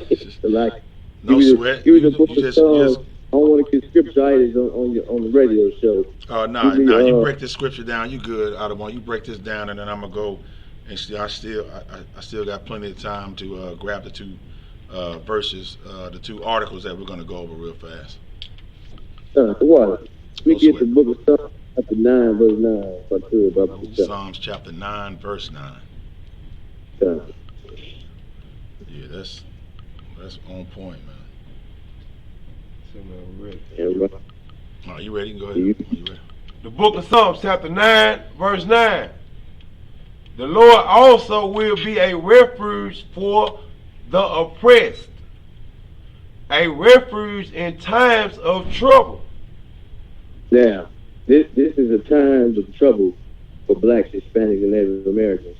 We got 20-year-old men getting shot 20 times, you understand, for nothing. We got sisters, we got people, you understand, we got the law enforcement is supposed to come and protect you, shooting you down the street and getting off.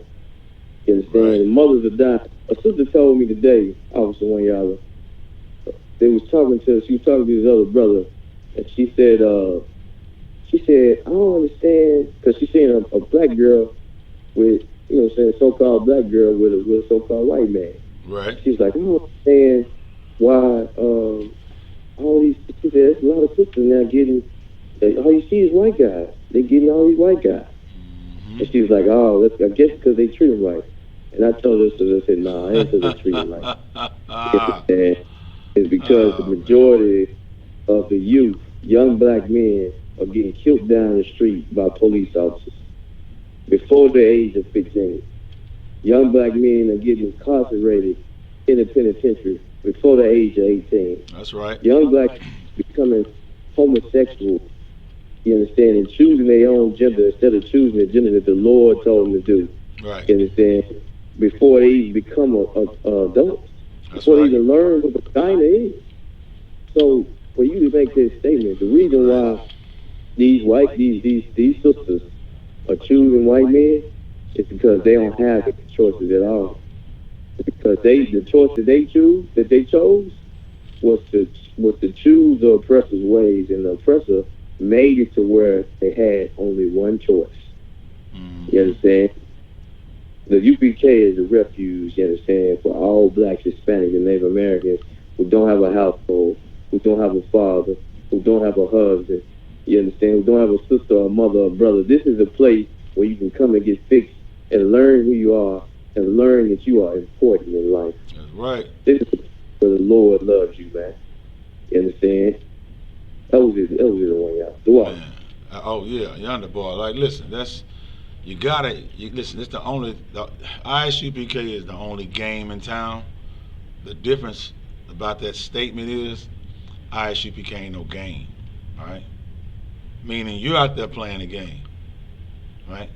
So you need to get in the ISUPK and get in it fast. And when you get in the ISUPK, transformation has to occur. A transition has to happen with you, on the inside of you. Don't come in here playing around.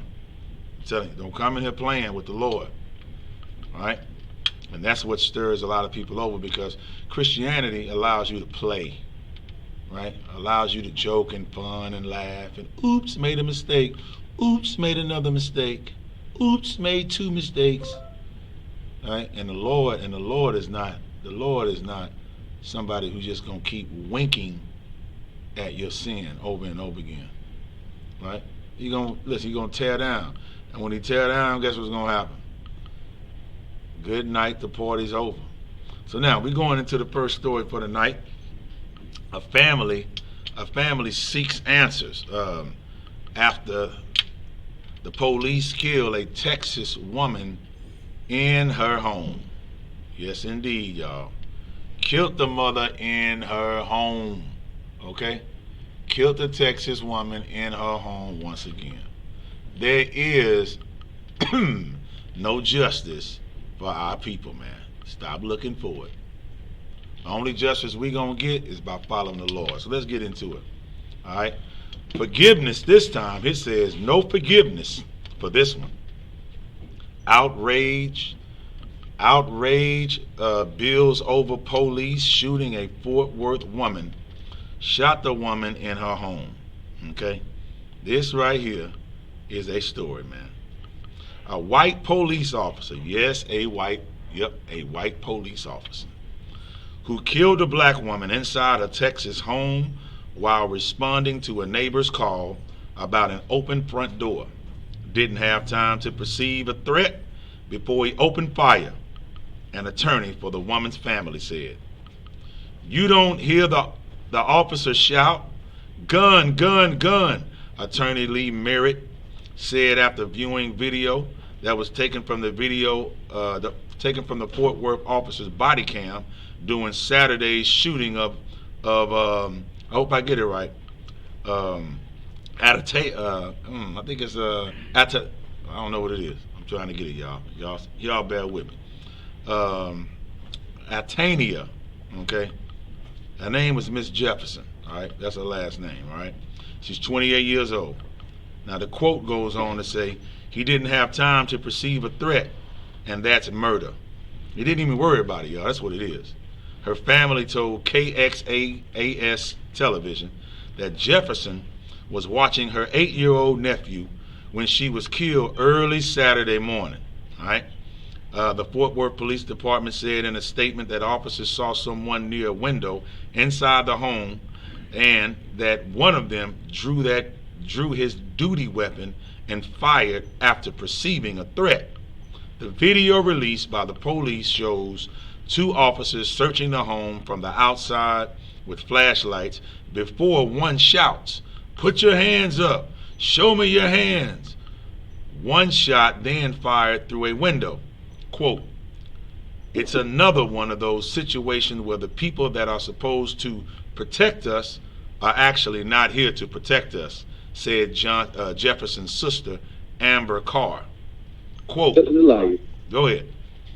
If I could, you brought out so many valid points. I don't think that people really understand what the things that you said and how it was worded for a reason. You understand? You spoke about the duty weapon, right? Right. Okay, officers got official duty weapon that they get from the department. Right. And they also got the weapons that's on them, you understand, that they use. It's so many things that you said. I don't want it to pass over to people because right. This is a 28-year-old young black female. Is this sister married? Was this sister married? I'm not sure. It hasn't said it yet, but I'm unaware of her being married at this time. Okay, I'm pretty sure this sister's not married. You understand? Right. But go ahead, Doc. I'll wait till you get done with it, if I could, when you get done with it.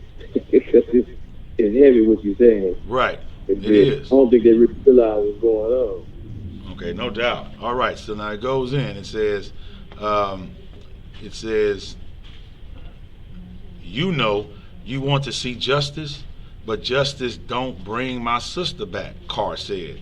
And Aunt Benita Body, that's her name, Benita Body, said the family does not understand why Jefferson was killed. It's like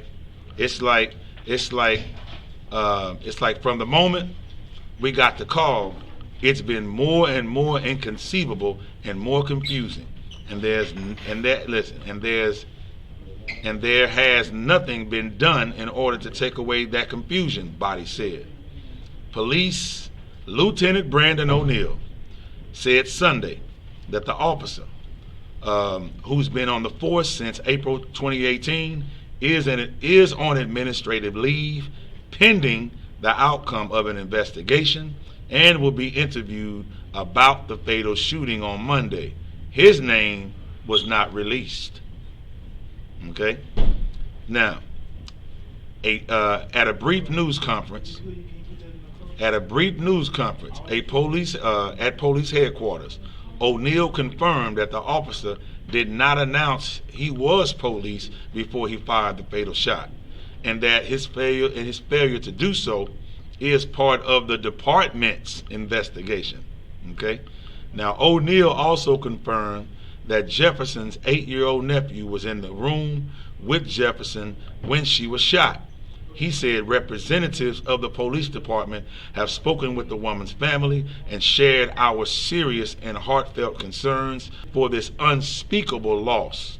Her family has said she was watching her nephew at the time. O'Neal declined to answer reporters' questions and said Fort Worth Police Department Chief Ed Carls plans to conduct a more in-depth news conference on Monday. James Smith, who called a police non-emergency number about the open door, told reporters he was just trying to be a good neighbor. Quote, "I'm shaken, I'm mad, I'm upset, and I feel it's partly my fault," Smith said. "If I had never dialed the police department, she'd still be alive." Smith said Jefferson and her nephew typically live with an older woman who has been in the hospital. It makes you not want to call the police department, she said. In an audio recording of Smith's call that was released by police, the neighbor said it was not normal for the house to leave its front door open for hours at that time of the day. Now, Merritt said Jefferson's family expects a thorough and expedient investigation. The Fort Worth Police Department said it released the body cam footage soon after the shooting to provide transparency, but that any camera footage inside the residence could not be distributed due to state law.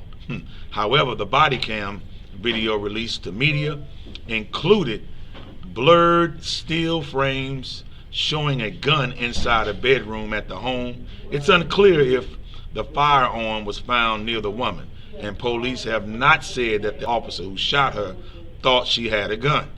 The police statement released Saturday said only that officers who entered the residence after the shooting found a firearm. Police did not immediately respond to a message seeking comment Sunday. All right, so it's almost over.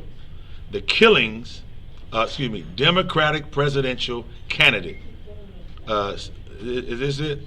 No, Senator Bernie Sanders on Sunday called on the Justice Department to investigate.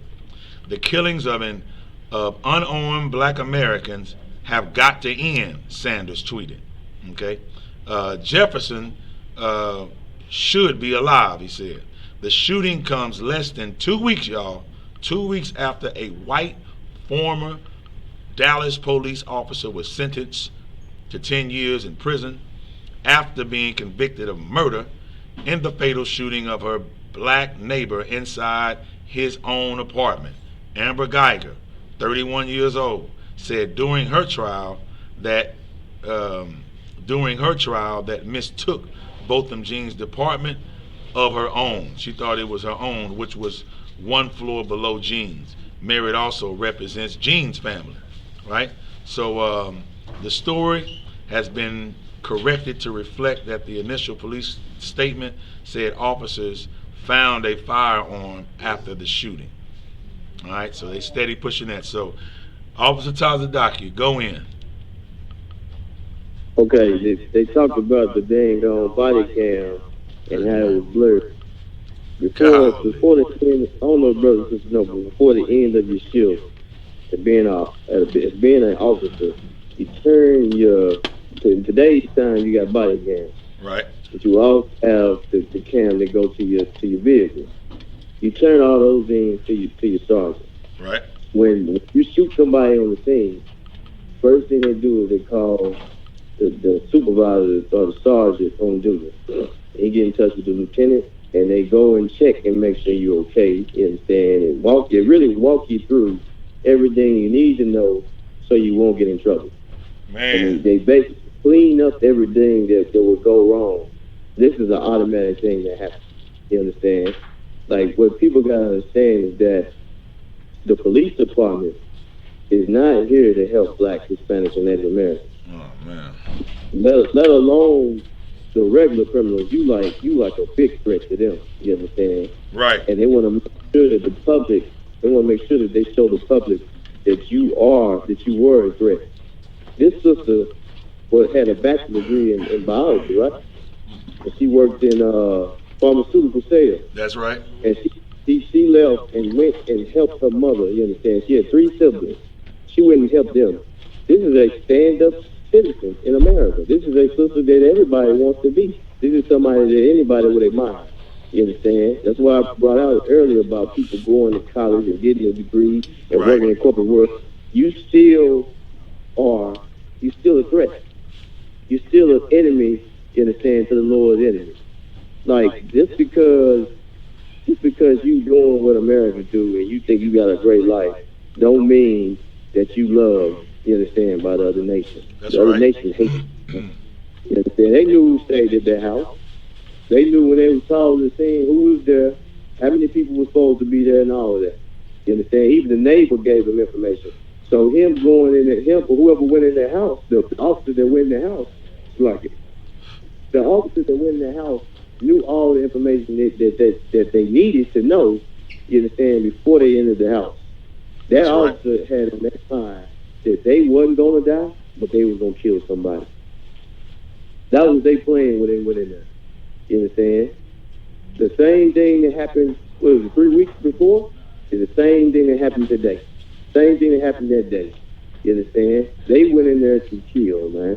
They ain't going to protect, serve, nothing. They went in there to kill. They knew it was a so-called black person that stayed in their household, and they went in there to kill that person.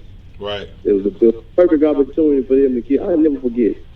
2 weeks out of the academy, I'm sitting in roll call. You understand?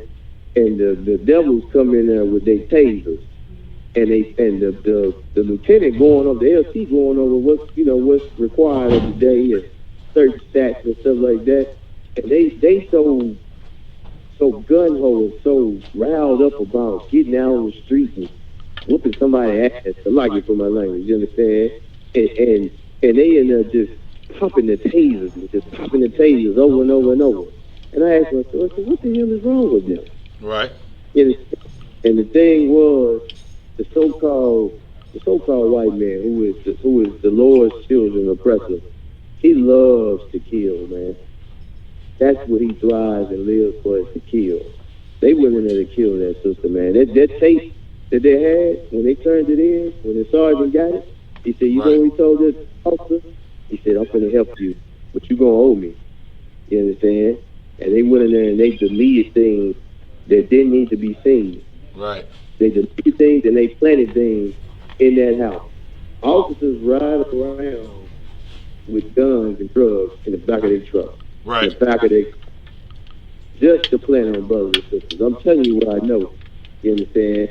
Y'all keep thinking that America loves you. It's something totally wrong with you. You keep thinking that the so-called, and you know what's funny, one of y'all? What's that? This oppressor that killed this lady, she's your neighborhood-friendly white person. This is your neighborhood-friendly white person. It's a person that you see, you understand, like, you know Mr. Rogers, right? Oh, yeah. Mr. Rogers' neighborhood. Mr. Rogers in your neighborhood, he's the killer. That's right. He's the stone cold serial killer, man. You understand? But our people don't want to wake up. They don't want to wake up to that. It's too hard to wake up to that. You understand? When the Lord said, join in your people. But instead, we want to join every other nation. And because of that, and guess what? If this sister would have had a brother in the household with her, if she wouldn't have been so joined to America, guess what? That brother would have been able to save her. The door wouldn't have been open. You understand? The door would have been wide open. The neighbor would have known not to call the cops because he would have known there was a black man, you understand, staying at that house. Right. But yet these sisters have to fight for themselves, you understand? Right. I'm telling every other sister out here in the world, you ain't got to fight for yourself anymore. All you got to do is join the UPK. That's it. That's all you got to do. Join the UPK and learn about the Lord. You get all the protection you need.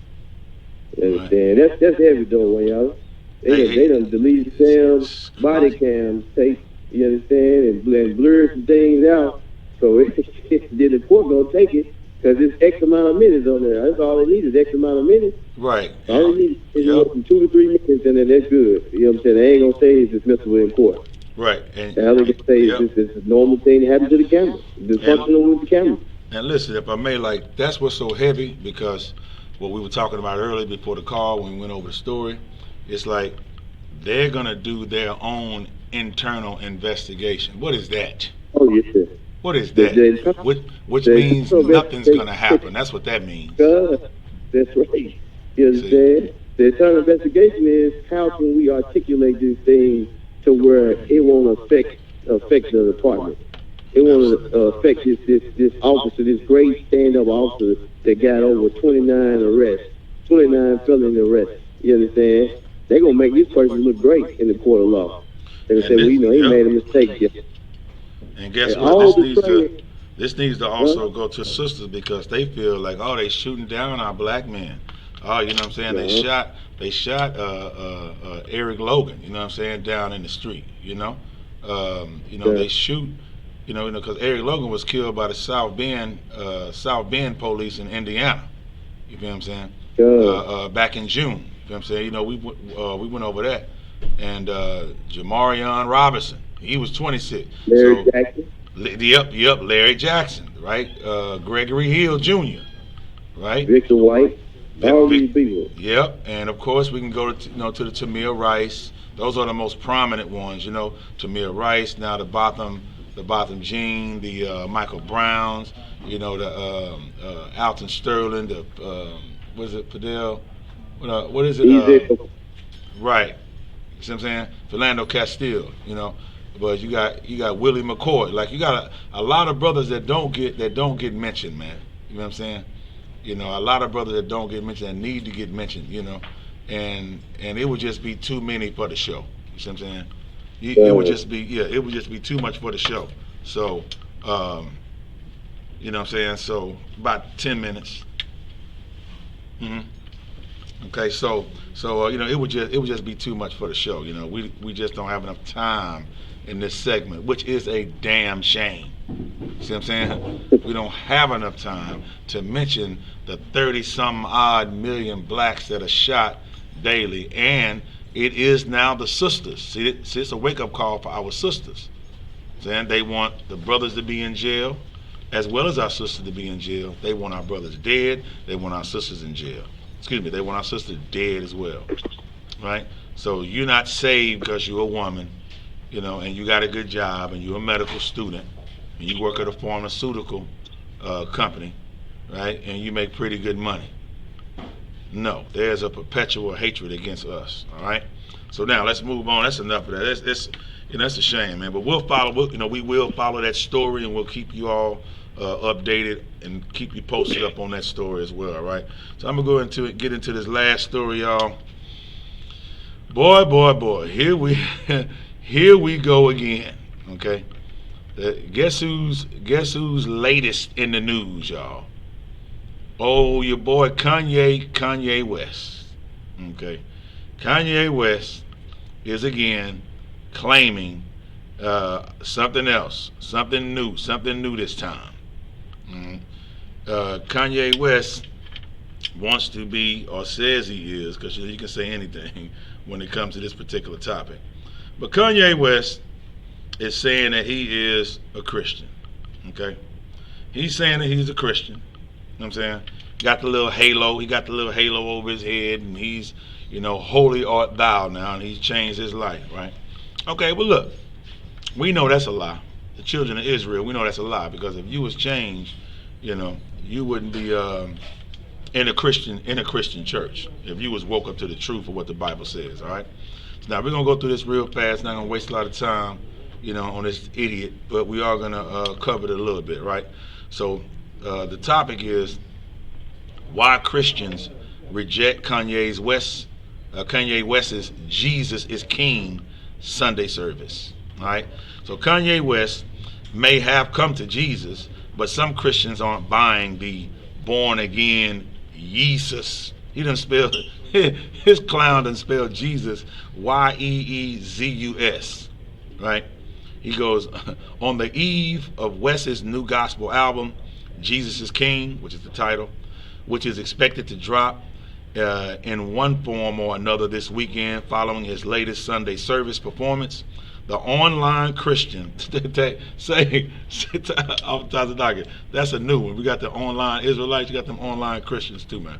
All right. He say the online Christian community has revived its sermon against the 42-year-old rapper co-opting of their culture. All right.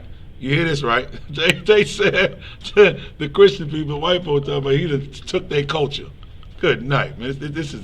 Listen, I got to go through a little bit of this, right?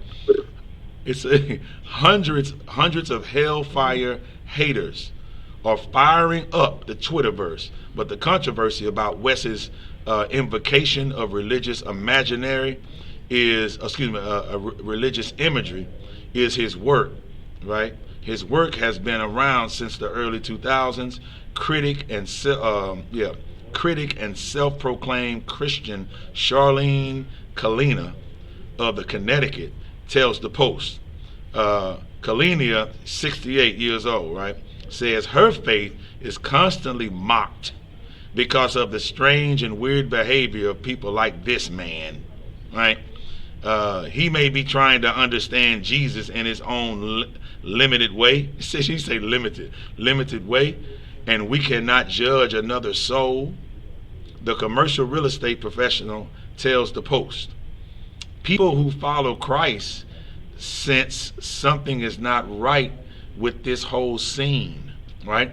Now the police has reached out, I said the police, not yet, but the Post, right? The Post has reached out to a West spokesperson for a response to critics and critiques such as Kalina, right? Online, hundreds of the faithful felt the album title alone was blasphemous, right? Now it says Jesus is King is trending on Twitter, writes another critic who identifies as an atheist, as an Adventist. I guess a Seventh-day Adventist. They're talking about the self-proclaimed God, Kanye West, who is a mere man. Others argue that West, whose famous friends describe him as a born-again Christian, has made past statements that show his heart cannot possibly be in the right place. Now we can say that about the oppressor. You see what I'm saying? We can say that about the oppressor. Now, and see, I'm not on Kanye West's side, you know what I'm saying? But Kanye West is my brother, right?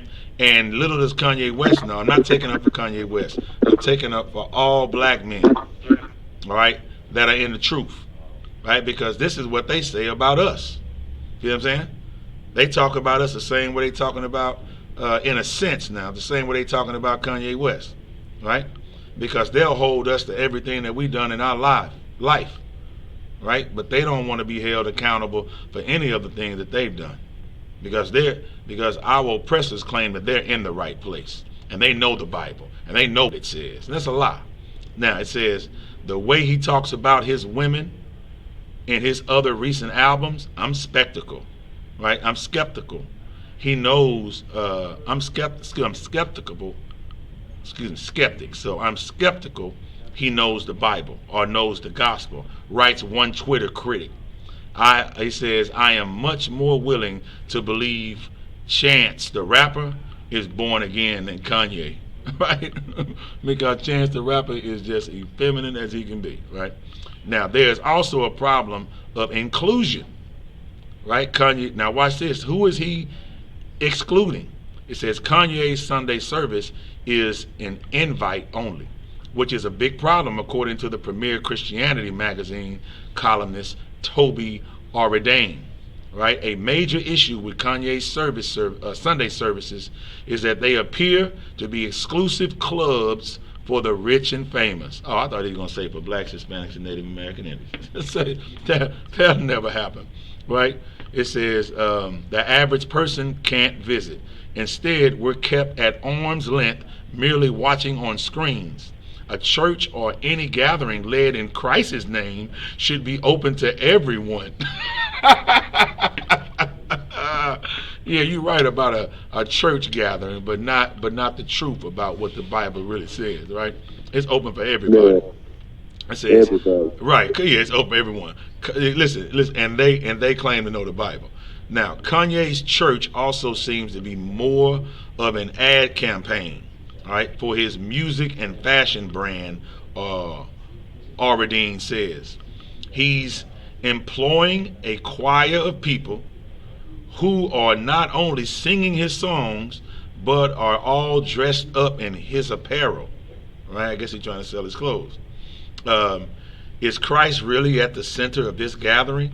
I'm not so sure he is. So that's the end of that. Listen, I just had to go on that. We're gonna speak on that in about a couple of minutes, man.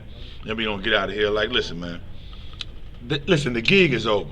Kanye, you love heathens, man. Okay? You love anything that the devil brings you. You hate your brothers in the ISUPK who are Israelites. You ain't donated no money, not one damn dollar, I'm saying, under Command and General Yohana, okay?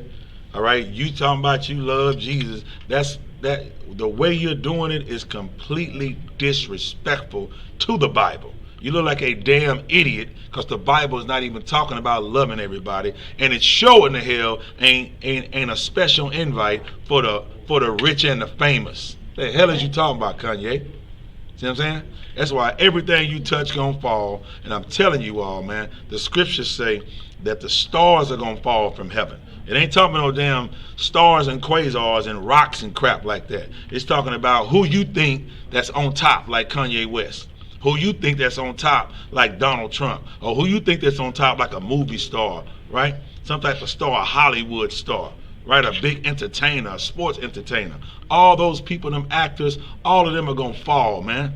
I'm saying? Because you got to be taught in the ISUPK to understand the Bible. The hell are you talking about, Kanye West? Talking about it's for everybody, right? I bet he got all nations of people in there. I'm saying? You look like an idiot, man. You know what I'm saying? And look what you come to.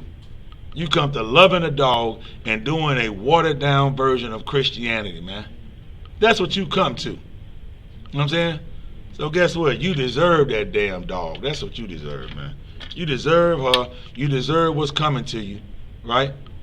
As a priest and prophet of the Lord, I'm going to sit back and watch it happen, all right? Because you playing with the Lord, right? And you're doing it for money. And I'm going to tell you right now, Kanye, you exposing the preacher's game. Because you really putting it out there. You know how Kanye West look off the top of the dock? I'm telling you how Kanye West look. Kanye West looks like a white person when they get caught saying the word nigger. And how all the other white folks, they feel the same way. But they're like, oh man, you doing it. You all in the open. Oh, come on, have some etiquette about your racism. You know what I'm saying? So they got Kanye. Come on, you Kanye. Don't do it like that, man.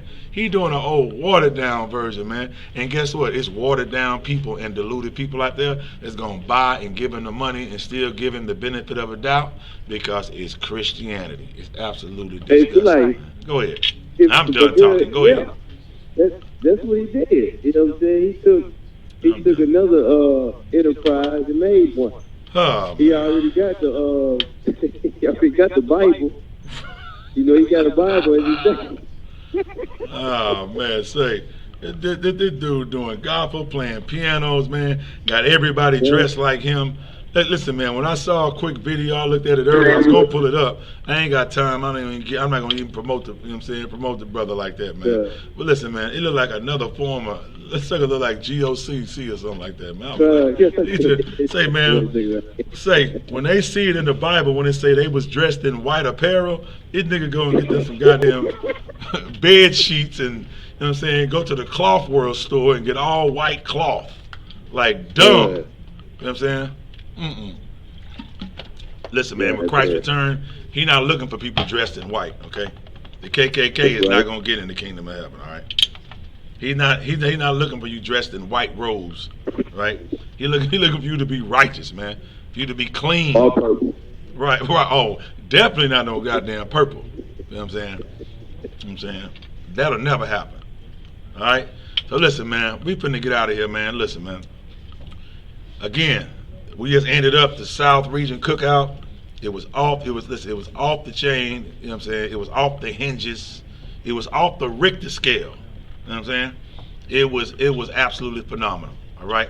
So big up, man, to the generals. Big up to all the generals. Big up to all the high-ranking captains, man. Big up to all the high officers, our troopers, man. You know what I'm saying? Our young men, our women, our children, our babies. Big ups to the ISUPK. We're going to rock this thing till Christ's return, man. Make sure that tomorrow you all are checking out the Grill Radio Show. If you're having any problems getting on the grill, go and type in the search engine Black Watch. That's 2 different words. Black Watch. There you see Commander Junior Hunter. Subscribe to Black Watch. That's the new channel. You subscribe to Black Watch, you in off the top. All right, and we'll see you all next Sunday. I want to thank Priest and Officer of 5,000, Tazadakia, you know what I'm saying, out there in Memphis, rocking and holding it down, man, for Memphis, Tennessee, man.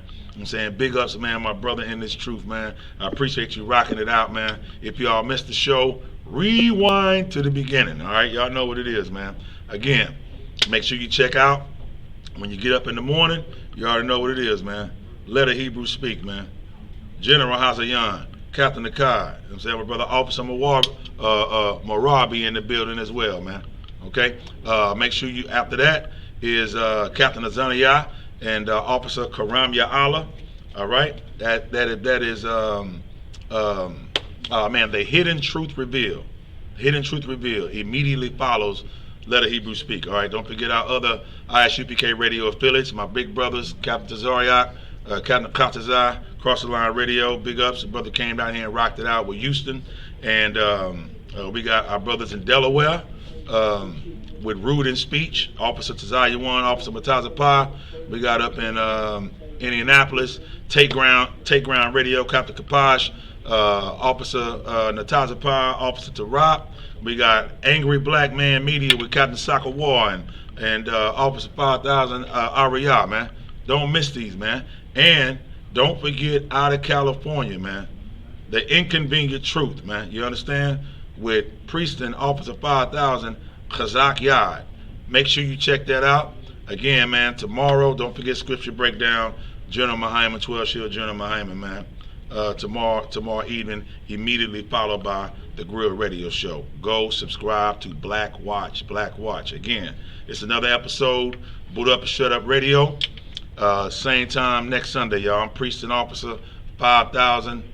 One Ya Allah, Ban Yahweh, Ban Yasha Allah. And until next Thursday, hey, Shalom, Yahweh, Shem Abba Baraka Thumb to the brothers, and Shalom, Yahweh, Shamar Allah Thumb, Shem Yahweh Shah to all my sisters out there, man. And guess what? Kwam Yasha Allah, man. Kwam Yasha Allah.